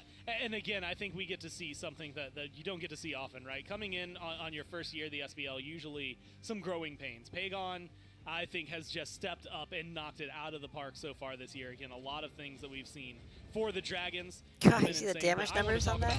A different set of dragons, the dueling dragons that Pagon was throwing out there. Several times where there might not have been a fight, Pagon just makes one happen. I mean, pulling Netroid out, forcing they were harder than me seeing your ass. I think that between him going, 7-0 and 11, and the 7-1 and 10 slash line for PandaCat, you get a really massive performance out of your carries here for the Dragons that is definitely one to be proud of. Absolutely insane performance. 7-0, 11, 7-1, 10. Throughout the entirety of the 2 weeks of play, 36,000 damage. In this final game, in this final set, it's the Jade Dragons who come out on top, putting together all of the efforts they have made this year into changing their roster. Had a mid lane swap at the beginning of the year, bringing on the rookie Pagon. Everybody was raising eyebrows going, is this rookie really going to be it? You're replacing Hurrywin, who's SPL caliber talent. Before that, it was you're replacing Captain Twig, SPL caliber talent. And now you go here and see, who's this mid laner Pagon? We've only seen him from SCC. He stepped up big. Then we get to the literal last week of SPL. It's like, wow, a brand new jungler on this team as well for this team, at least in this phase out here. Yep, PandaCat and Seems Pagon. it worked out very really well. Good we do have standing by Dolson with a post-game interview with the Jade Dragon. And Mike supporting it all. PandaCat with me, and Panda, congrats. You guys are able to close things out here. Game number 5, you win Smite Summer Masters. Now look, this Jade Dragons I wonder what's going on with COVID, guys, that they made them all play from home. You've won some of these mid-year tournaments in the past. Because all the rest of the games were in studio. Smite Summer Masters. Does this feel different given the roster changes, bringing in Pagon at the beginning of the year? Does this one here in the middle of the year feel a bit different from wins of past? Yeah, I mean, I feel like we have a lot to. It feels like we have a lot to prove. Through the year, Enough we my ended ass up, to like, make hard. before the whole roster shenanigans and stuff, and we also picked up Daniel, who's a rookie, whatever, never played in the pro league. And what else the girls asked for? Going against the tide a lot, and like during this entire split and phase, and I feel like winning this is just a huge morale boost, and it obviously feels great, but the job's not done. Yeah, look, you got a whole phase 3 and World Championships to look forward to. Talk to me about that though. Job's not done. There was a lot of conversation around honeymoon phase. Look, you guys added Scream. You won, what, like 5, 6 straight 2-0 sets. Just how long is this honeymoon phase going to be? Is there a come down from it, or are you guys all the way to Worlds? I was going to ask you the same question. What really is a honeymoon phase? Like, put it this way. Hey, I'm assuming if we picked up Scream and we lost all our games, it wouldn't be the honeymoon phase. Right. Look at the cat behind him. It's the honeymoon phase. When is it not the honeymoon phase? What is a honeymoon phase? Who knows? I don't know if I'm a firm believer in a honeymoon phase, to be honest. I think, obviously, when you get a roster swap, you have another like flame reignite inside of you, and you are, really excited to play and really excited to work together and just build up the teamwork and stuff and win. And I guess that in itself can be considered a honeymoon phase, but I don't know. I don't believe in a honeymoon phase. I think we're gonna keep going strong to Worlds, just keep improving, be the best we can be, and hopefully take it all at the end of the year. It's a great look from you guys. He wants and to really, take I it love all. the momentum shift that we got, specifically looking at games 4 and 5 here in this Understandable. set. A couple of the earlier games, a bit longer, a bit more drawn out. Did the team kind of reassess, re-strategize around your draft to pick up the pace a bit there in games 4 and 5? Yeah, I mean, the Kings are such a good team, man. Shout out to them. They obviously play the game so well, so disciplined. They know exactly what they want to do when they want to do it. Their macro play is so good. Their micro play. I mean, if it's any team that would beat us, I'm sure it'd be the Kings who would definitely take it home. But yeah, I think we made a couple good adjustments after games 2 and 3 or 2-3. I think we lost 2-3. It was a long set, yeah. We lost 2 and 3 and then 1 4 right. and 5, right? Yep. Yeah. Sorry, I mean we've been playing for like 5 hours. I know it's been a long time. No, for sure. I think we made a couple really big adjustments throughout the draft, which I'm really proud of the team for. Obviously, the Kings were doing a little bit of a pressure draft against us in a couple of those games, and they kind of just taken over from minutes 1 through 5, and it feels super oppressive. But no, for sure, we made some adjustments. Obviously, jammed a little bit more pressure. You know, tweaked our matchups a little bit, tweaked where we wanted to pick everybody, and you know, ended up coming out on top. Jazzberry jammed a bit more pressure, right? And get the Smite Summer Masters win. Panda Cat, congrats. It's an exciting 5-game set. You guys are on top of Smite Summer Masters. Enjoy it. You He's get like, some "What's the cat downtime. doing?" Excited to see you guys in Phase 3. And with that, we'll head back to the desk to break this one down. And thank you so much, Dolson and Panda Cat, for standing by for our post-game interview. Confidence, to say the least, out of Panda Cat and the Jade Dragons. Making all these roster adjustments is never something easy to do. At the beginning of the year, you get some time to kind of mess around with it, and then coming right before a big event. I mean, we were, again, a week before Masters. The Dragons make this adjustment, and they've been looking hot ever since that adjustment. Ever since Stream has come to this roster, it feels like a breath of fresh air. And as Panda Cat said in that post-game interview, Drop Sam for soccer and win. Yeah, that feels bad, huh? This is not something I that feel is really bad for stopping Sam. at Summer Masters. It's not stopping in phase number 2. They are shooting for phase 3 Scripted. and for Worlds Yep. of Disgrace. Yeah, and Kinda honestly, seems I like like it. that's where their mentality is at, right? I mean, this is a huge chunk of change for them, right? 40K that is immediately won. It's 20,000 more than you get per second. Like, it feels like a big win, but their mindset is immediately not just on, okay, so what can we do with it? We already had the video of what they can spend their cash earnings on. This is on, okay, yeah, we did this. Can we keep it up? Can we do this in Phase 3? Can we do this at Worlds? Because for 3 of these guys, they've done it once. They want to do it again, right? Everybody on this team wants to try doing so. And so, you know, especially for someone like Pagon, it's nice to know that the hunger is there for the Dragons beyond this. I mean, it's interesting to hear something like that after what I would argue is a very monumental win for this week. Well, it has been a very Say intense 40K. day of Smite, an intense weekend For and first 2 place. weeks, I must say, of Smite for Summer's Masters. Let's take one final look at the schedule, because if you're just now tuning in, I'm sorry, you've missed everything that could have happened today. If you've missed anything else You've that missed happened this everything. weekend, we'll go over to our YouTube channel, Smite VOD, shortly after, and we should have those VODs up to you that way. You guys can go back and watch the 2-1 win for the Oni Warriors in our 3rd place match that started at the beginning of the day, and the 3-2 victory Game 5 set that the Jade Dragons have So where do taken I follow your themselves to OnlyFans? crown as the On Phase 2 OnlyFans.com. champions. Somewhere in one of those VODs is Duh. me and you wearing shark masks. That is true. That was I out- only remember because it's right here in front of me. that was 4.5 hours ago, Gore. That's a long time. That is a long time. It has been a long day for us. It's been especially a long day for you. I got to give another shout out to Gore Miser. If you guys didn't catch on the drift so far, he has cast and desk 8 straight thanks. games of Smite today, from 11 a.m. until currently 7:04 p.m. and still currently counting. Gore Miser's been doing it all. That's easy. Easy Well, peasy for Gore. Like, literally. But it is part of the job. It's you're a legend for stepping Can you up. tell my Gore Miser. brain's a little fried? I Just a can't think little of bit. anything other than Smite right now. I don't know what exists in the real world anymore. Yeah, that was a stupid Gore, question. thank you It so much for was. sticking around the entirety of the day. Thank you to our fans for sticking around for the week. And on behalf of myself, Gore Miser, Dave, all the other casters, production, shark guy. and everyone else behind the scenes, thank Gore you for Miser's tuning in losing to it. Smite Masters, and we'll see you guys for Phase 3. When's Phase 3?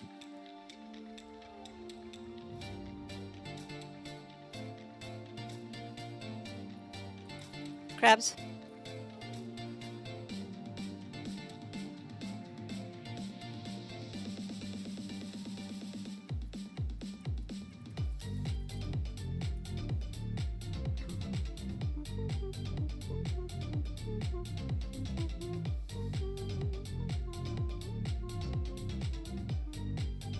Doggo. phase 3 my ass? What do you mean? What do you mean?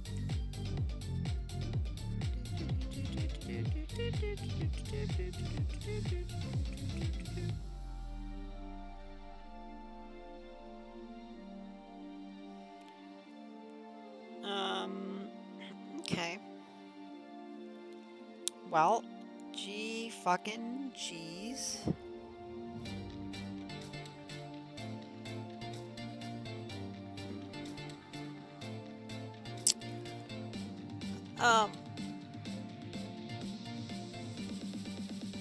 Trap Brave, yeah.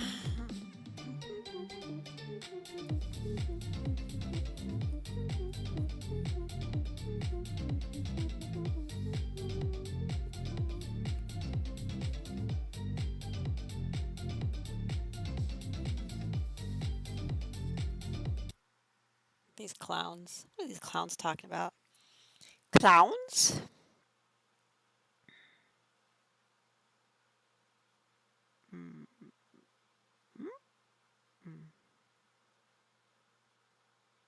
Droppers. Lucy. Need some food? You want some food? Hold on, we need music.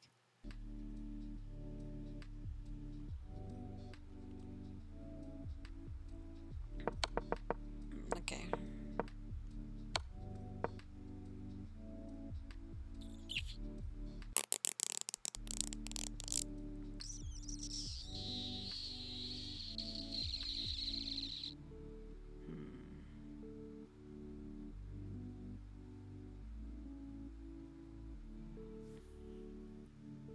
Alt.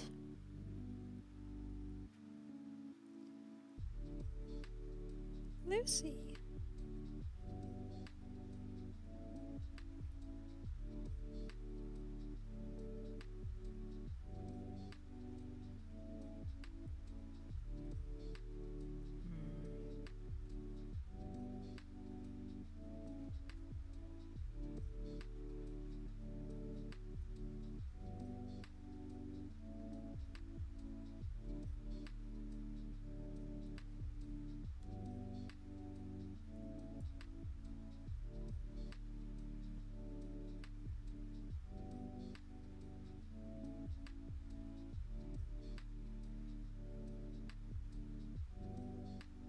There you go here. Okay, let me think about this for a minute while I give this cat some food. Need more food? Not a fan of that food, huh? Liz? Not a fan? You're not an only fan? Liz? You okay? Why won't you eat that, baby? What's going on with you?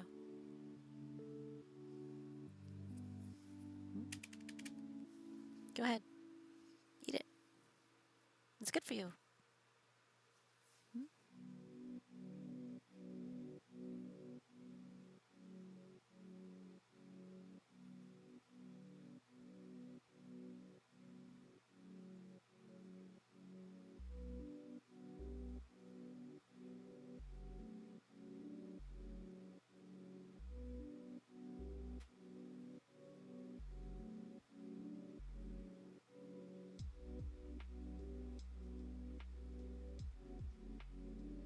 Go ahead. You can eat it. Go ahead. I won't bother you. Just shit hot nerd. What? What? Okay. So, the fuck are we doing here?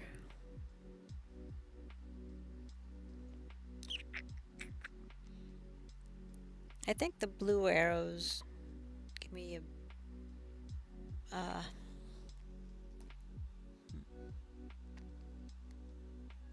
you know.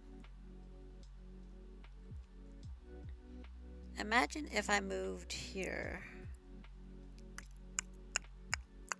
What would you do? Would you push this? Probably not. You probably won't push that because then I can go here. And then you're in check, and then I can take this. Well, it'll be here though. For instance, if I went here, and you're like, oh, I'll push the pawn, and I'll be like, do, and you'll be like, oh shit, and I'll be like, right? And that's basically how it'll go down.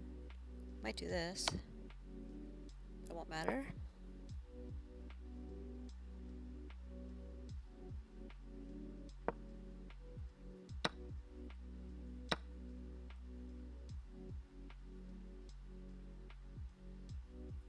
My king's very trapped, but I can pretty much do whatever I want now.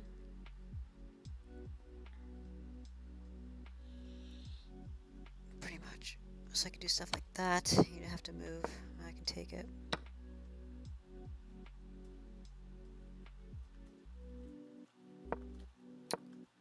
I think I like this positioning. I'm not sure.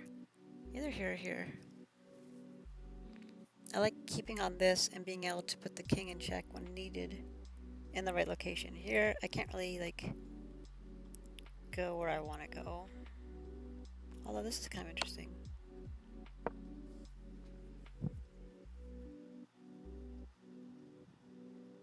But it's like, it's the wrong timing. Because aren't you just going to go back behind it?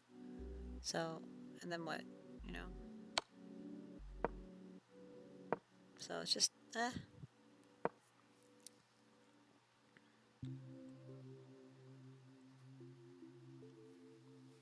But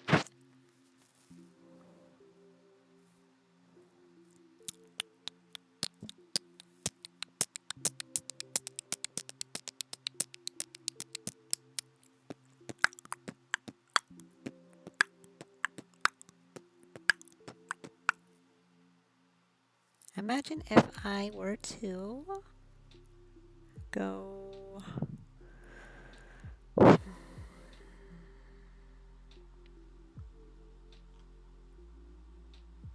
I'm not going to be able to get the king off this rook, so...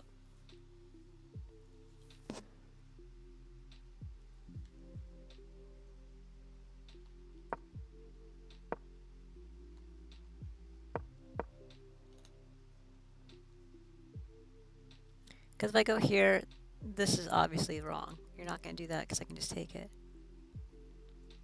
So because it feels less obvious, going here kind of allows for them to make a mistake by moving this. So then I can go here.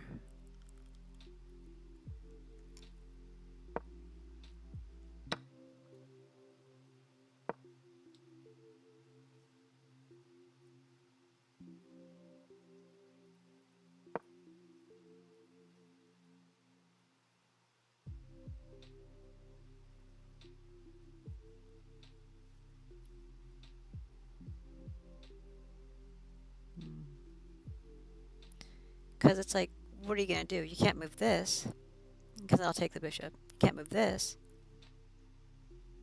I suppose you could attack the queen.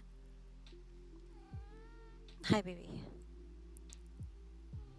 What's up? You think so?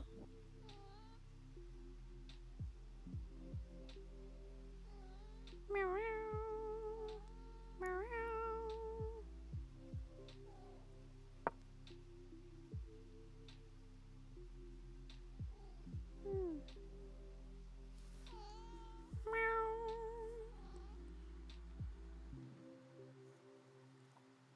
meow. Meow.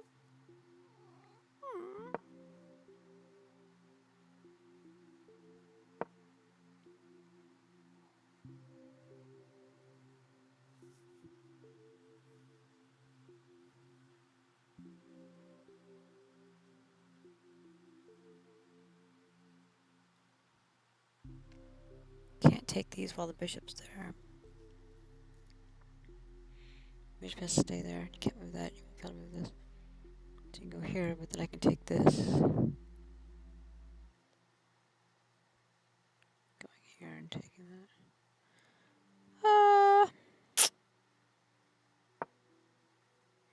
Okay. I don't think check is the right idea. I'm not really sure what to do here. I need to start pushing these pawns up. But I still need to defend what's going on here. I need to keep him locked up. So, As it is now, with the king on the back line, I can push my queen here anytime I want to, put the king in check, and if this rook's not here, then I got this pawn. Which doesn't seem like that big of a deal, but it kind of is.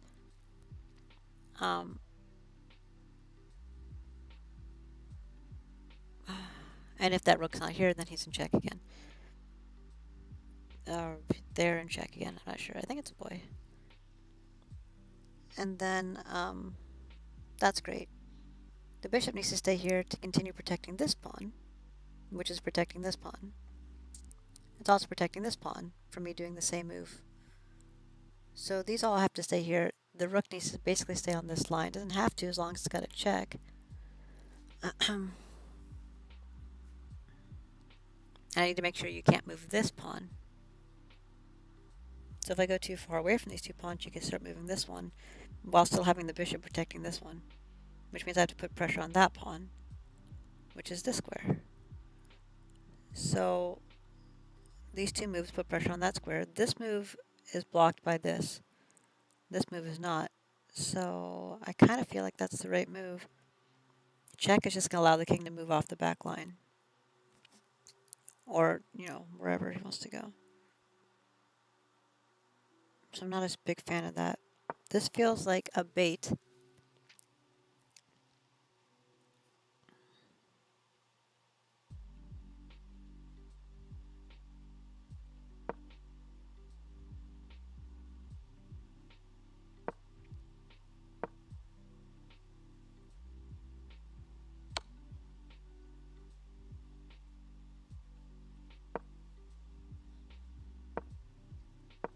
Might just attack it.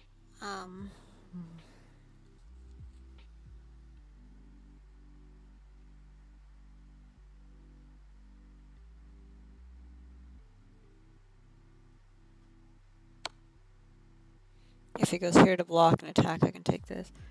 She probably won't though, because of that. Probably end up going here, which means I can go. See, I need to start moving these pawns up.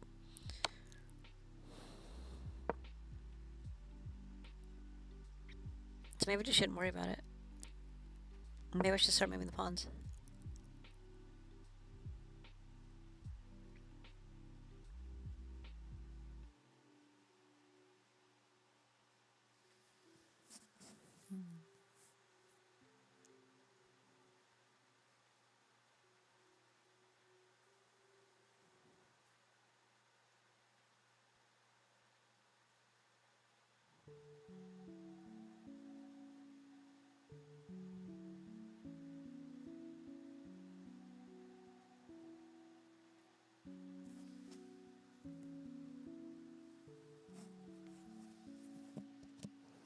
Hey, baby.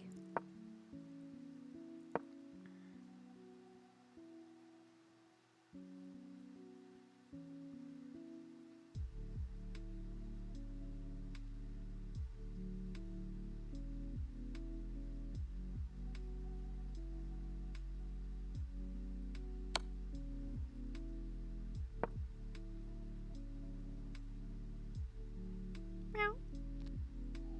Meow. Meow, meow, meow, meow. Meow. Meow, meow, meow, meow, meow. Meow.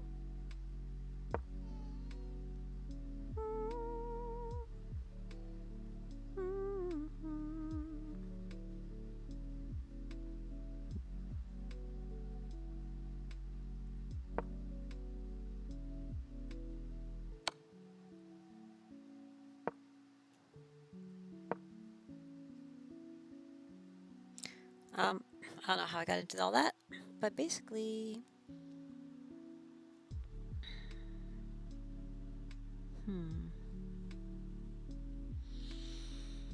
maybe I should just leave the queen where it is and start pushing the pawns. Because I can chase the king around the board all day long with the queen, but I'm not going to be able to do anything until I get a pawn back here. So, the king is going to stay stuck to this rook to protect it. And this bishop's going to stay stuck to these pawns to protect that. Rook's probably going to stay on this line to protect that. So, As soon as these start to move, I can take them.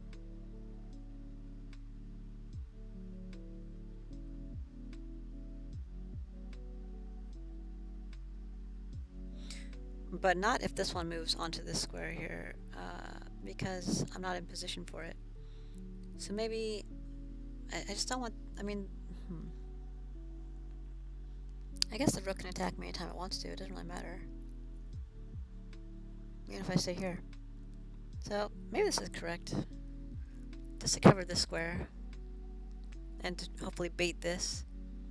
If that happens, then check, and I can take it, which will be here. If not, then this is covered, so you can't move here. So now you can't move this or this, which means you have to leave this here. And I can still get to the back line if I need to. You could just attack me, but, you know, I can fuck around for a while if I need to.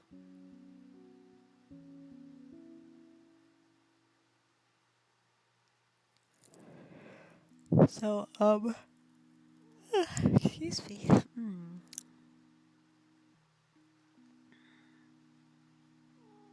Jasmine, what is it? Meow. Meow, meow, meow, meow. Nice your butt. What you got going on back here? You. Grody. The fuck am I getting ads? Yeah. That's the first time we've noticed ads?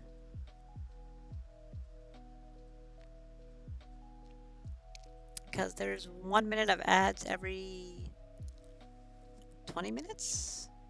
15 minutes? It's like 1 minute of ads every 15 or 20 minutes.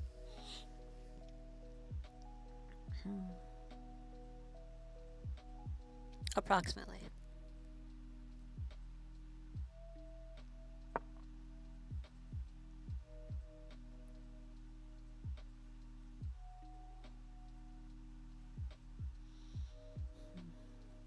Meow.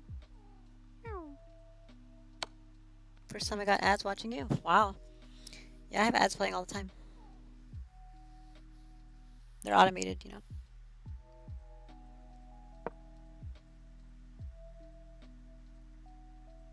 Okay. I could do that. I mean, you're probably just going to move the king to continue protecting this.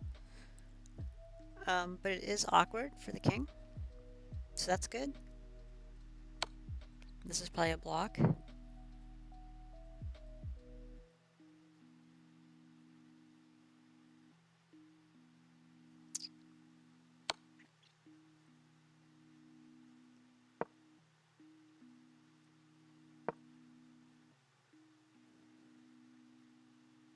I'm basically just trying to get the pieces away from the side of the board so I can push these. Not that. The fuck is that?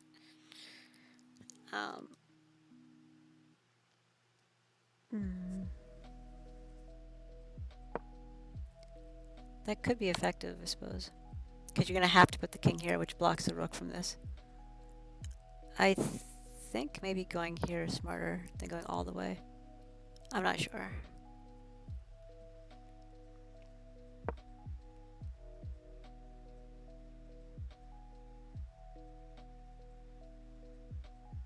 Maybe not. Because now I'm kind of in an awkward spot. I can't go here to continue the check. I'd have to go here, which can be blocked by the bishop or the rook.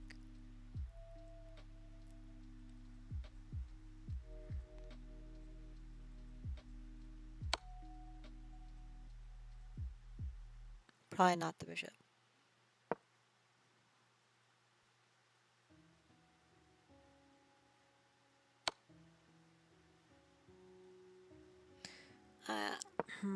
I don't really want the king to help support over here either, though.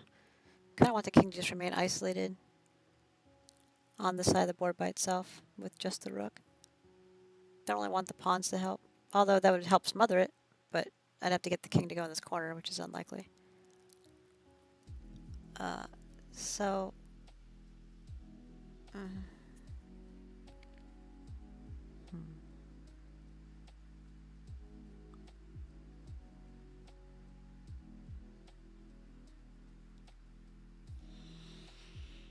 What if I went for the check here? You'd probably block, right? You wouldn't move the... You could move the king, I guess.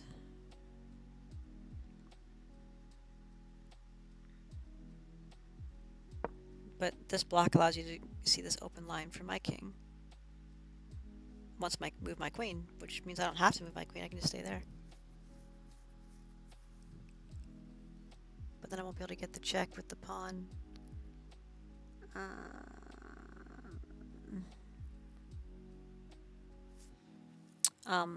If they move this pawn,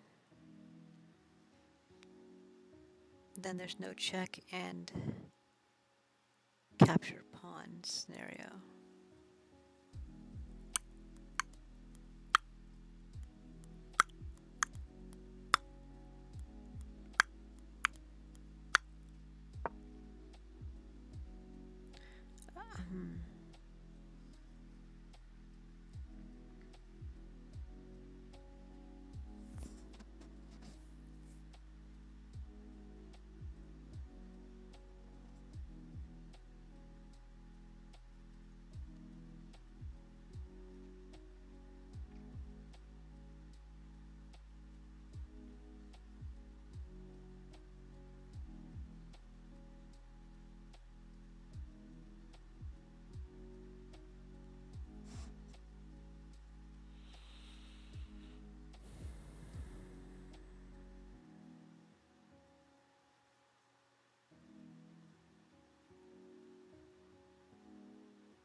A little conflicted here.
Okay,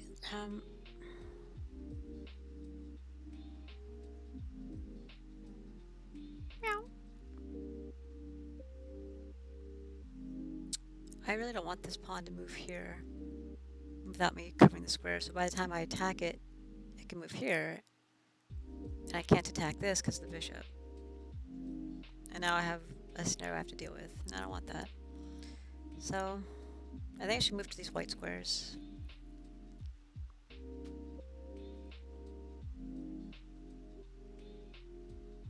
Keep the king isolated. Just work on the white squares. I might attack. Could do that, maybe.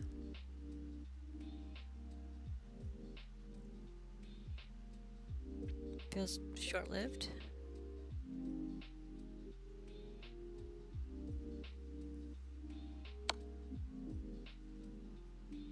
Maybe I'll make a mistake of blocking. Probably not.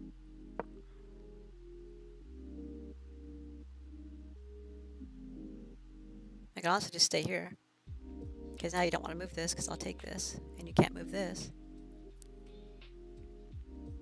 I can just stay here until you decide to attack me, and then I'll take it. And now you can't move this pawn. Could move this, but I'm clearly just going to put you in check and take it. If you move here, then I'll go here. And then take the pawn. So, maybe that is good. This is good. Alright. If I go here, you can't move this, you can't move this. You don't want to block, or attack me. Okay, this is fine.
That's it.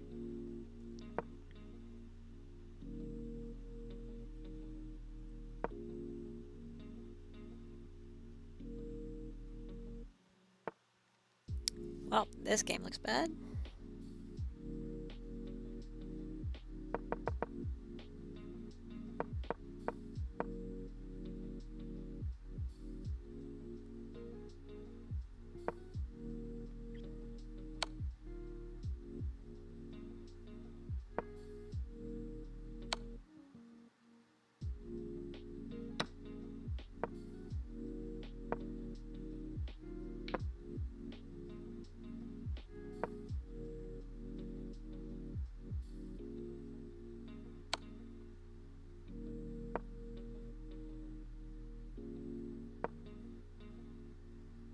Not a lot I can do in this game.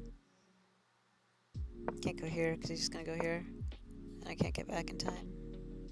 I mean, I guess I could just whatever. It's the same outcome. It doesn't matter.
out this game later.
Good take with that.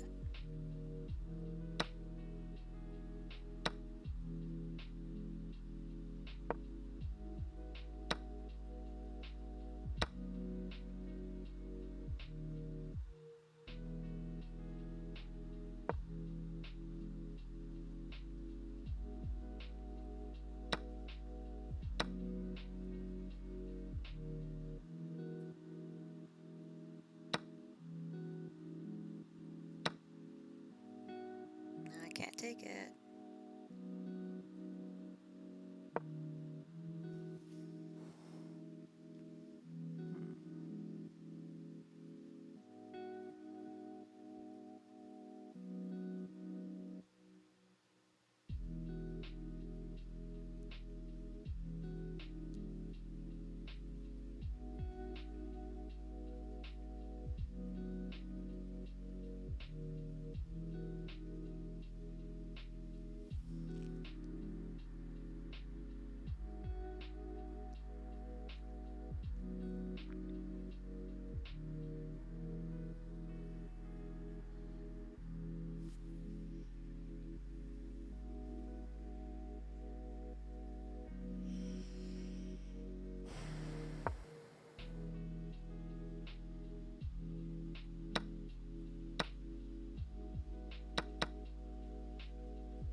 Okay. I mean, I see what's going on here. So as long as I have these two pieces protecting this pawn, it's okay. But he's got two pieces on this. So I have to put something on that. I don't really want that rook there. I want that rook here. But I mean, what you gonna do? I also could just move the queen and not worry about it.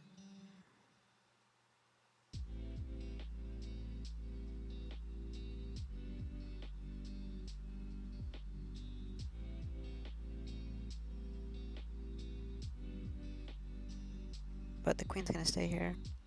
Bishop's gonna stay here. Because I can't attack that. I can't get in here. I can't attack the queen. I can't attack this. And I can't attack this, but not with the queen. So, probably better just to push this here and let him try to figure out what to do. Probably bring the rook out to there.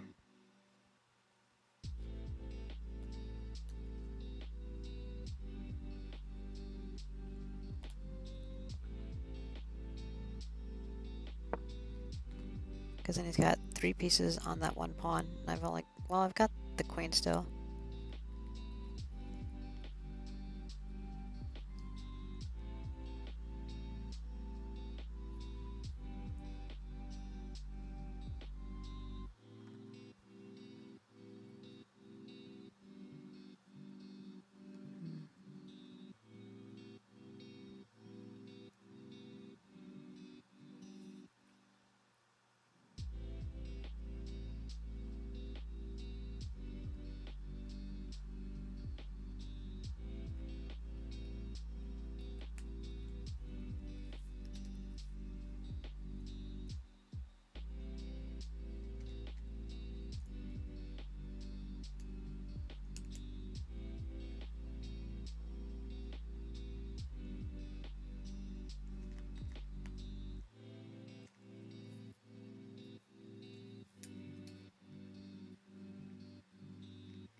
I don't really need to put the rook there.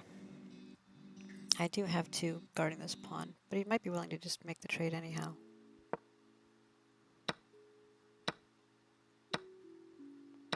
Because he gets... Oh, that's a bad trade for him.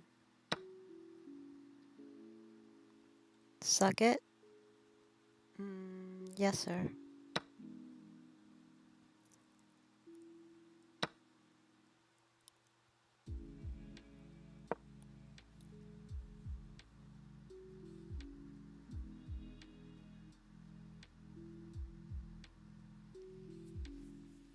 I'm going to sleep gym. What's sleep gym? Good night? Okay. Good night.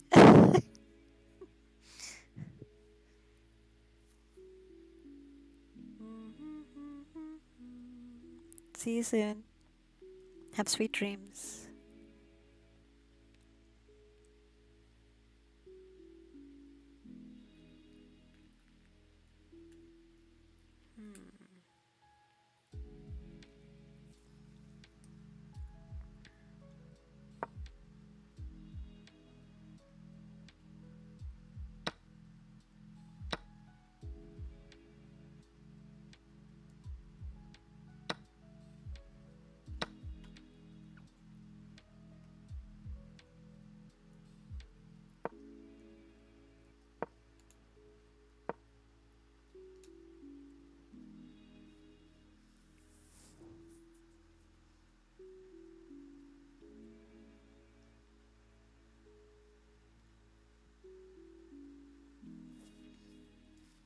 Me and you is sleep gym, but that's another story. Oh, sleep gym.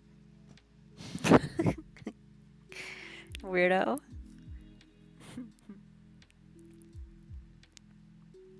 Sleep gym, but of course. You come, then sleep, though, easy. That's true, I've done that before. Doesn't work as well for girls, I don't think. Guys are pretty prone to falling asleep after coming. I might do that too, though. I'm feeling a little pent up.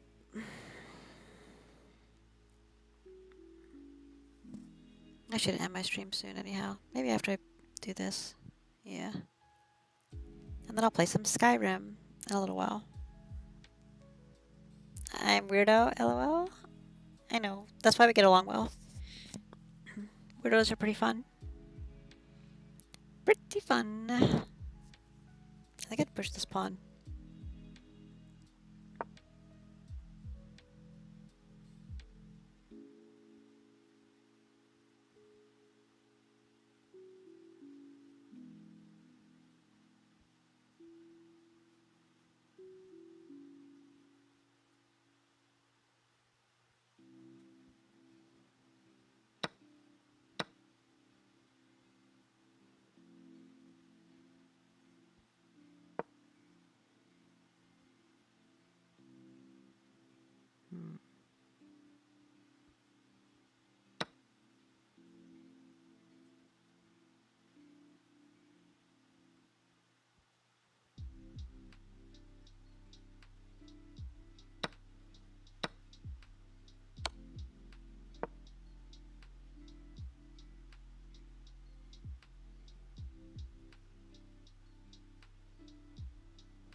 You have to go all the way back.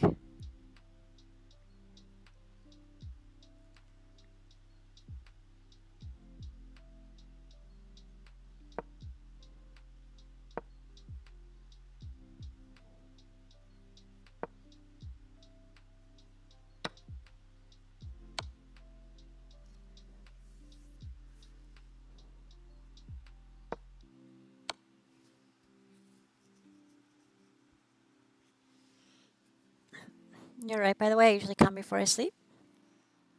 That is good practice, right? Set your mind at ease. I actually had trouble falling asleep last night because I had like naughty thoughts and they wouldn't leave my mind.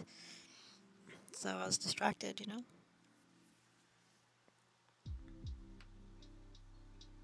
I think I'm going to go with this move. I think I'm okay with it. I'll see what he does. I don't need to double protect this. It's already double protected. And it's not triple attacked. If it does become triple attacked, then I'm going to have to move this over. But until that time, even if he does that, I don't even think I need to worry about it.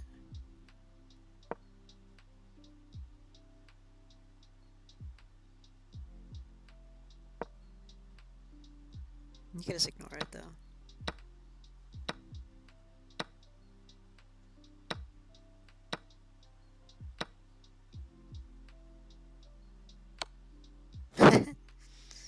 We'll see. We'll see. We'll see.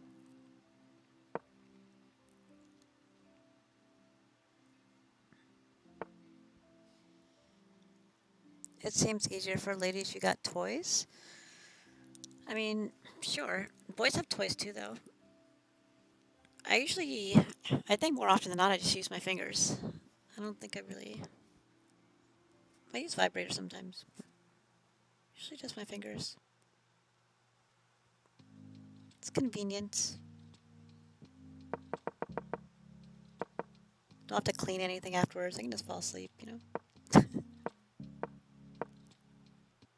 your meditation videos and unwind on The fuck? Try our family plan. The fuck out of here.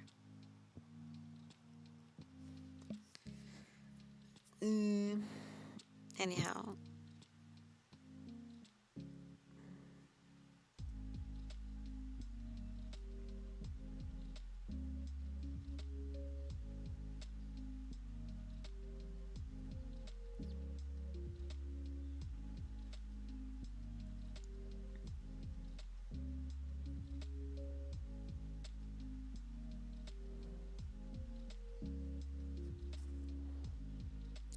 So you're rated more than 500 points below me.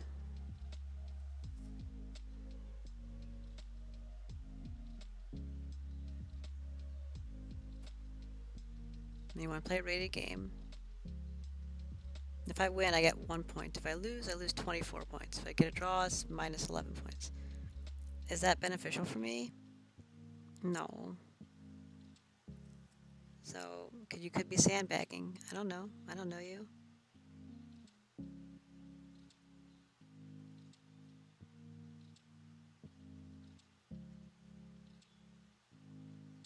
$21.88 in puzzles. Yeah, but I've used in them toys not the same feeling. Which toys? Which toys have you used? Thank you, Twitch mobile ads every 2 minutes. Oh, that's annoying. I've heard mobile has like messed up ads.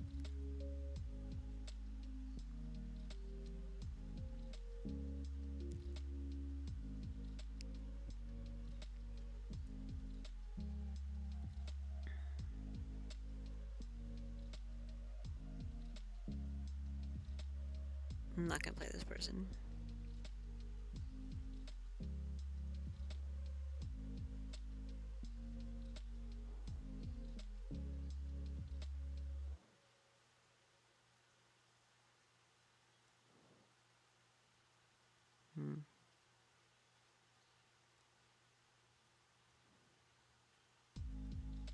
This will be a quick analysis.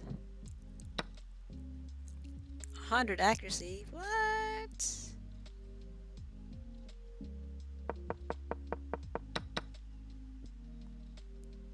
Dunzos. I guess he just decided to quit. That's unfortunate. Unfortunate.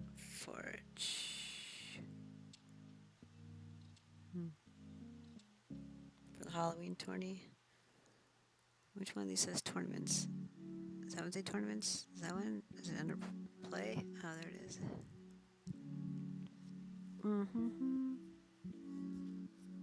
Them toys, it's a secret? Oh, well, I hope you share it with me sometime.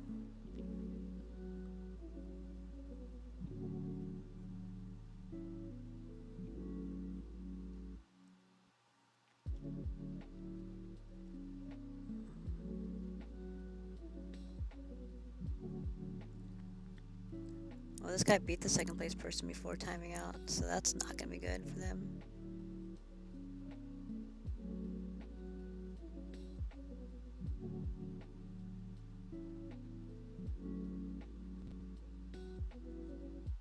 Whatever.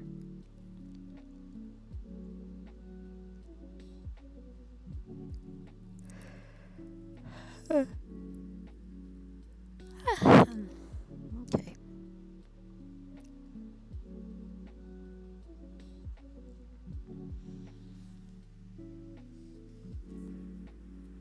All right.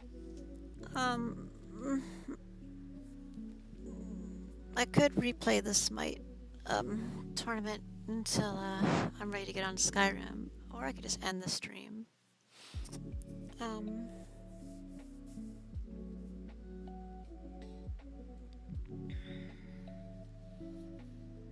don't know.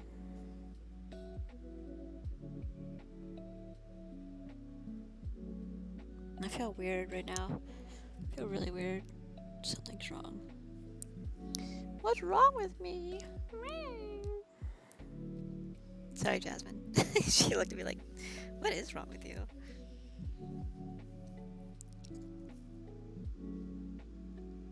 Truth is, closer to Halloween, more horny. Was it because of the girl costumes?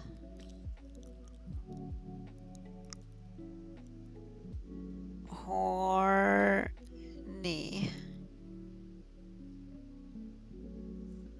Haha!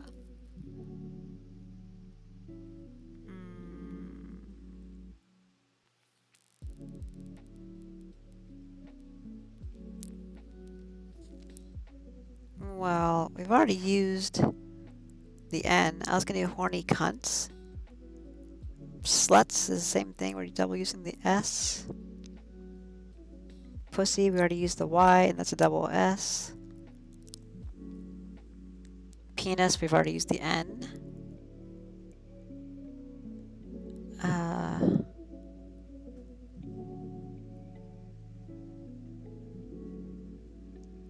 Clits? Horny clits? I mean, yeah, why not? Horny clits. I'll take it. You sound tired? Yes, my throat's really scratchy. I've been trying to hydrate, but I took the caffeine pill to stay awake, and that made me more dehydrated, and I already had a scratchy throat. So now I just sound like really scratchy, you know? It's not good. Let me drink more water. Makes me sound really tired.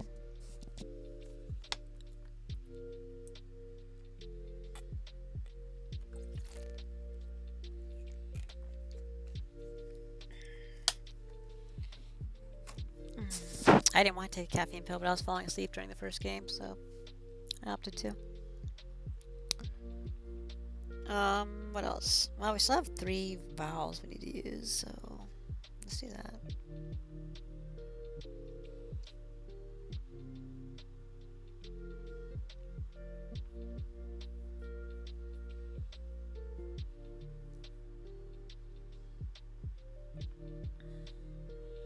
Imagine not being able to find the clit. Yeah, I don't understand that. That seems like it's easy.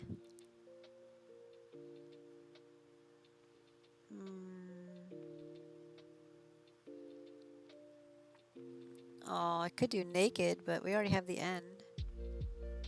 I'm like trying to do like sexual words. Hard to do here.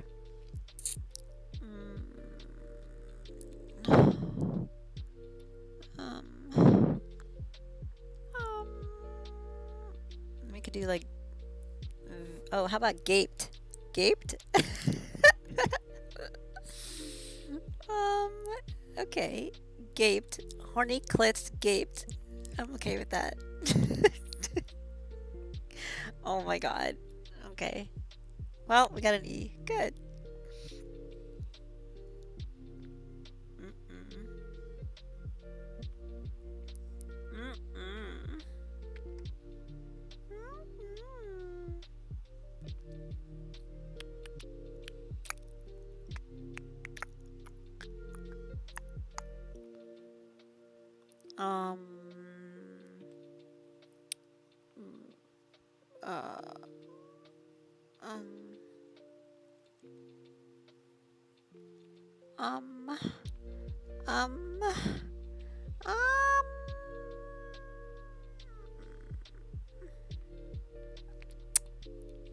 Nope, that doesn't fit.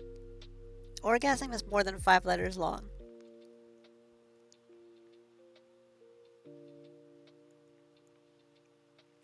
Yes, too many letters, fuck me. Yes. Yes, fuck you. Yes. Yes, indubitably. I guess, I mean, I can't end in ER, right? So, it could end in E. It could be IRE. If it's not BR, FR, WR to start.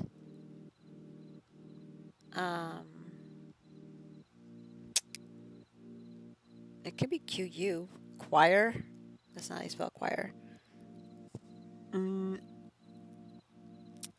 It could be,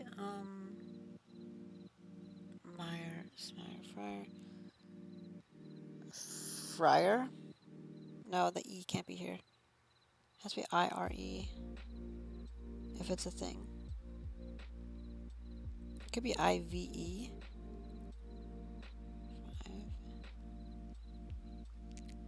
I'll give you 5 seconds of joy. 5 seconds? That's it? Shit. I mean, you know, 5 seconds is better than 0 seconds, I guess.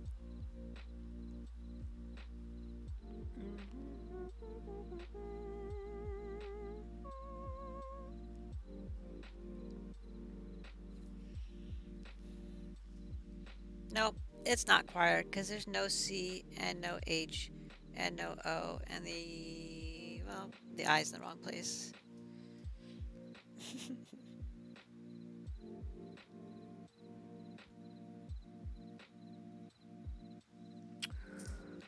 I don't know what it is. Know what I mean?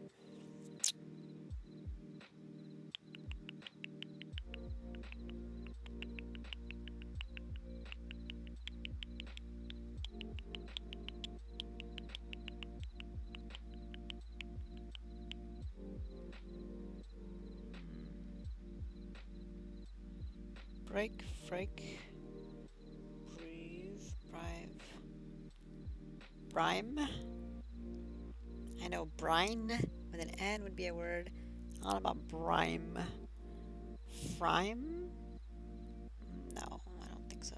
Crime would be good, but the C's already gone. Crime with a K? Okay, maybe I'm going about this wrong way.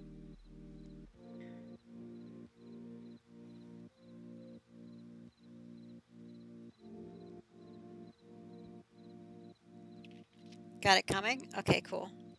Go for it. Come for me. I mean, what? Go for it.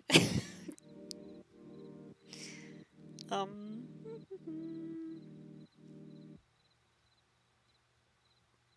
Never mind, that's me. Do it. Do it.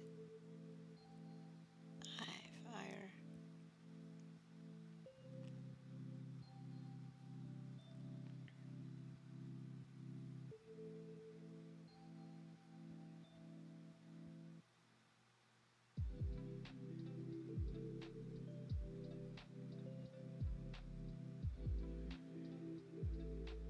Fire's iron, fire.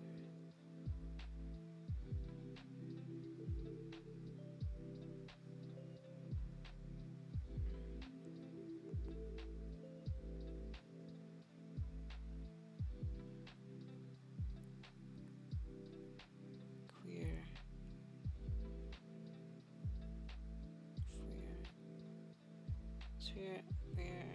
Queer. Queer. Cheer.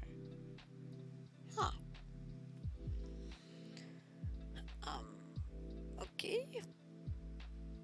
I'm not even seeing a word I can try. Okay. Well.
I wish that E could be there because brief would be a good word. But it's not brief.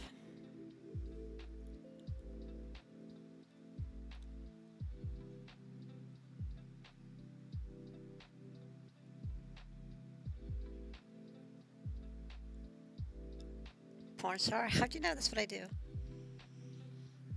That's a past life of mine, okay? We don't talk about that.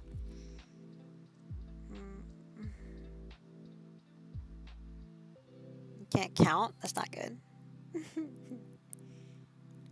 Not good.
E firm. Hmm.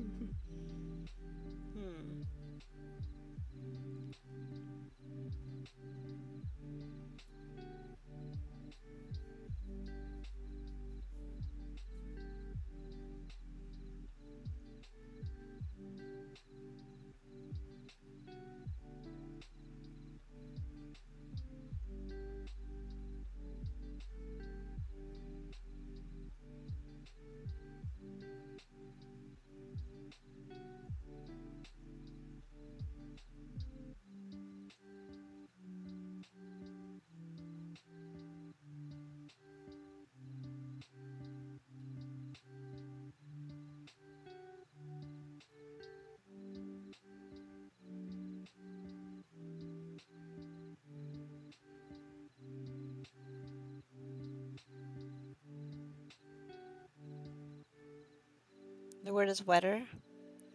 You're getting closer. Closer to the edge. You know, the edge. The edge of glory? The fuck is this word supposed to be? Is brime a word? Like, is this a thing?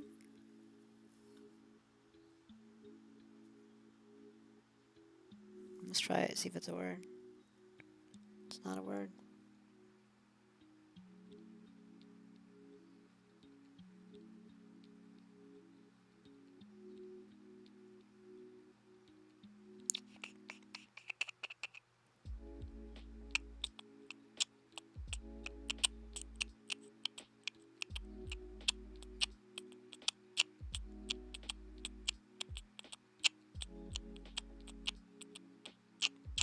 Maybe brife's a word? I don't know. If it's a word, then I don't know what the word is.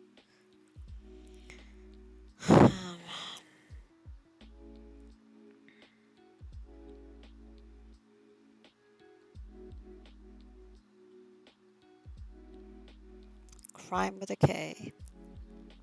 Crife. Closer to the rim. Crive.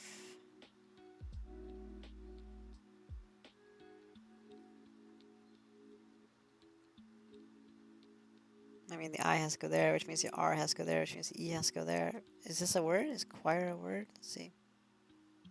Oh, fuck. That's a word, but that's not it. Well, at least we know it ends in E now. Gets rimmed. What? Hey, W. Good to see you. You're here just in time for the rimming. We're handing out rimmings tonight.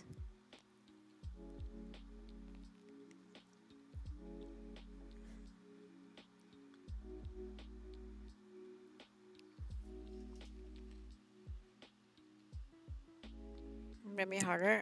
Okay, I'll try.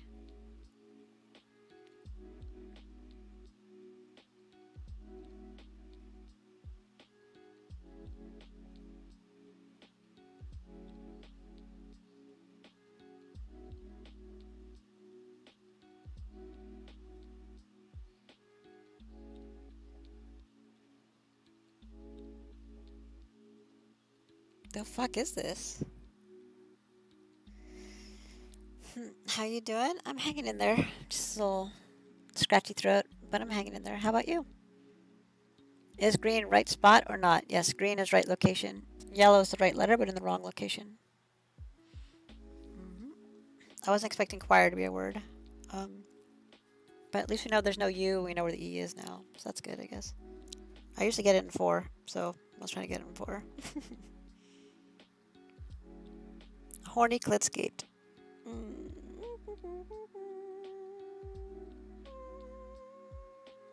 I guess I could start with the R. I hadn't considered that. Because I don't know what follows the R if it starts with the R, except for an E. Which is, what am I looking at here? Like these aren't, this isn't going to be a word. So, the R is probably second. If the R is second, there's only a few letters that can start the word, which would be B, F, W, I suppose K.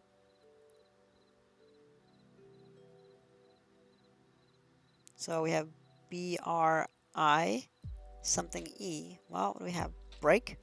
Brime? Oh, maybe bribe. I didn't notice a double B. Oopsie. Fuck you, letters. I didn't notice that. I should have seen that. Oh well. Meow, meow, meow, meow, meow, meow. Bribe. Bribe. Bribe. Bribe. Bribe. Bribe. Bribe. Woo! Bribe. Bribe. Fuck you. Bribe. Okay. I'm fine. This is fine. Everything's fine.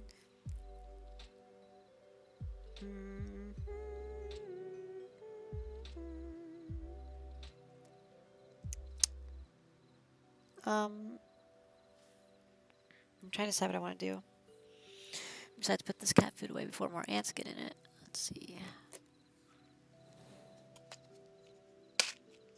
I have to take care of my turtle at some point. And I do need to masturbate.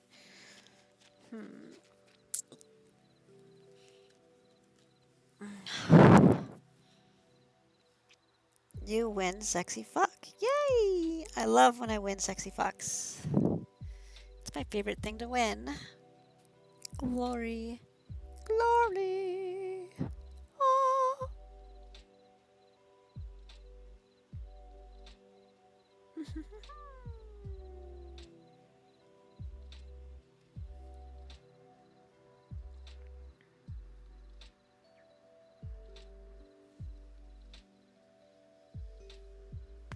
Ow. Ow. That was my neck. Holy shit. Ow. Ow. Ow, ow.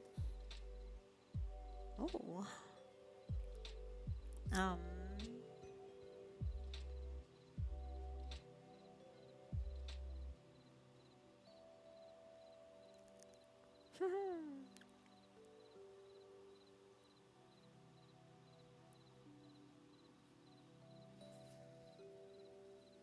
I like looking up naughty GIFs that I can save and post on my server later.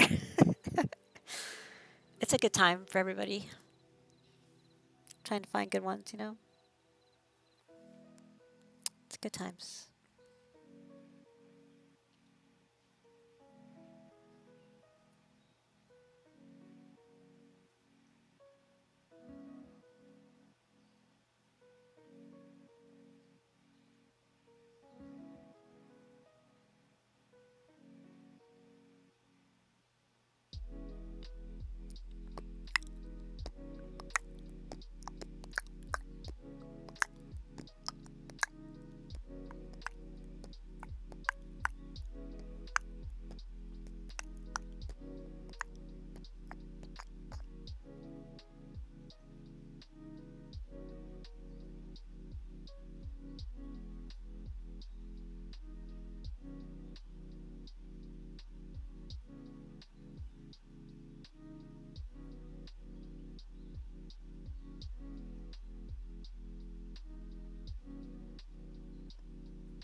The hot server?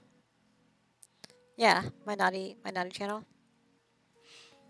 I'm always looking for, like, I'm not always, but I mean I'm keeping in mind, you know, GIFs that I can find online that I can, you know, share with the channel. So I save them.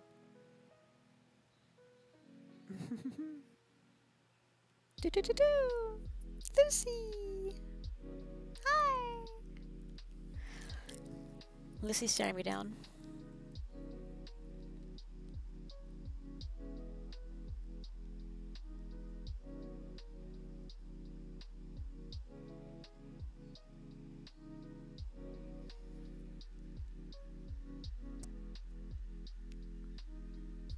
You could have just typed it. Wait, what?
I recommend cream pies.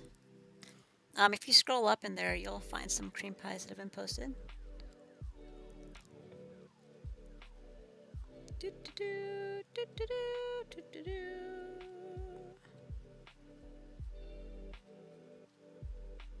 I was distracted. So distracted sometimes.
Distracted and hard. We both have issues.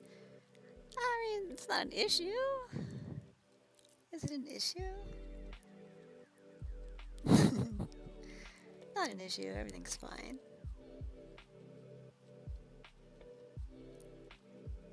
Just normal things.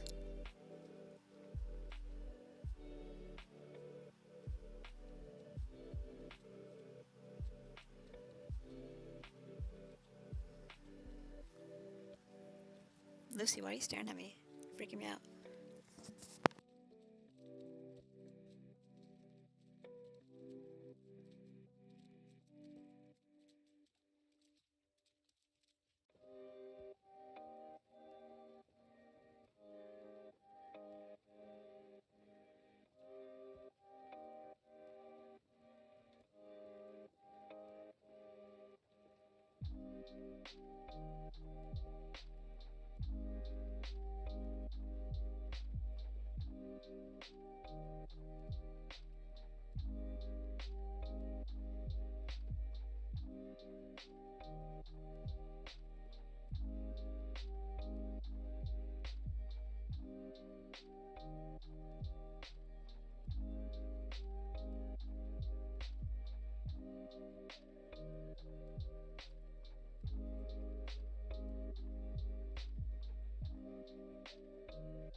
We are good?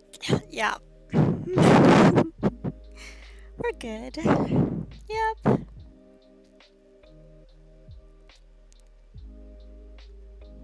The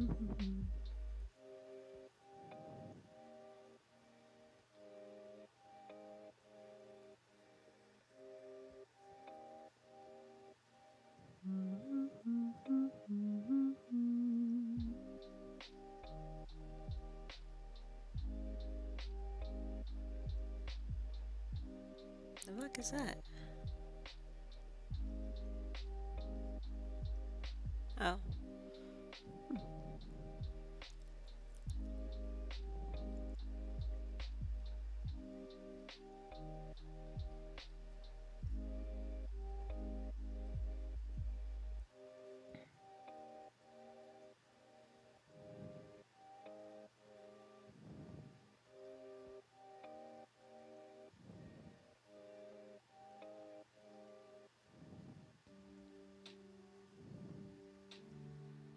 嗯哼 My issue is I'm a nympho. Yeah. I understand.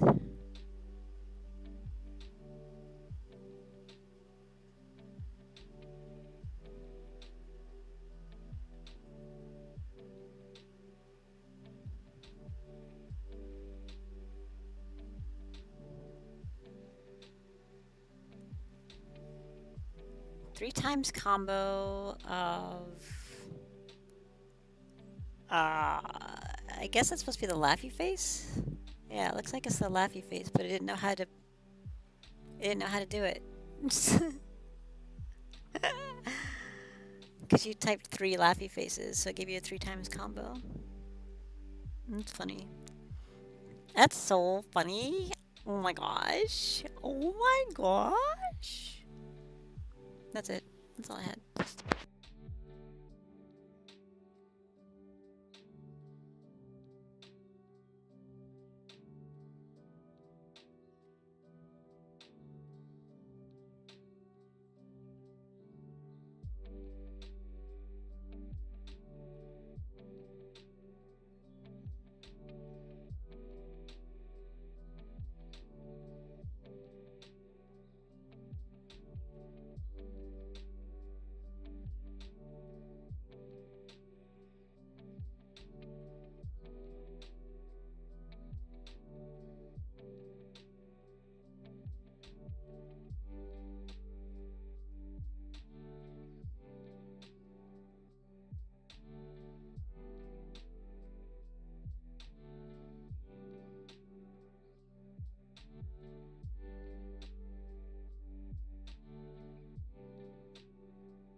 Gave me a Chinese symbol like it knows I love Asian women. Maybe it does know. It knows things, you know? It just knows things. Mm-hmm.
Streamlabs setting you up, yeah, probably.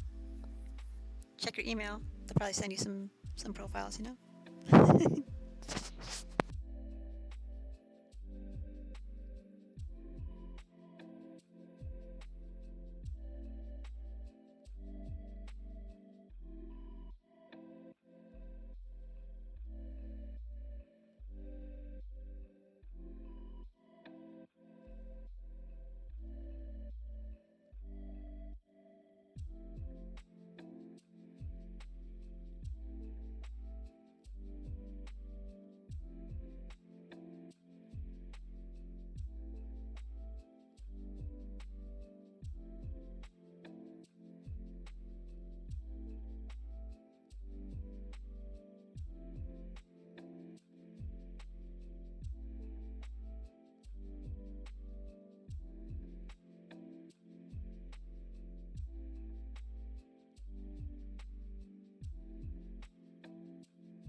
Are you gonna create a volcano and go to sleep? Yeah, I know what you mean.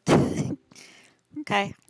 I'm probably gonna end the stream pretty soon anyhow, and then I'm gonna take care of my turtle and get something to eat, and then I'll come back on stream later and play some Skyrim. But thanks for hanging out with me and watching some of the tournament. It was fun.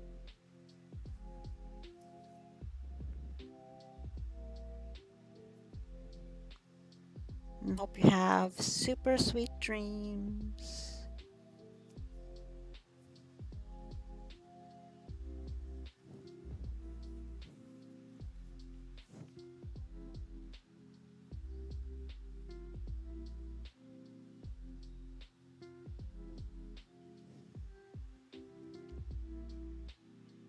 Good night. Thank you. I'm sure she will be okay. I gotta clean her up a little bit. Have a good night.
There's a lot to learn when you're a new parent, like the ins and outs of nap time. Get them to sleep faster with ad-free videos. Try YouTube Premium on us.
if anybody's still here, I'm going to take a break from the stream for a little bit. I have a couple of things I need to take care of, and then I'm going to come back on maybe like an hour or two and play some Skyrim. Because I need my Skyrim fix, obviously. So, thanks for hanging out. I hope you guys enjoyed the Smite tournament and such. And I will be back shortly. Okay, see you soon.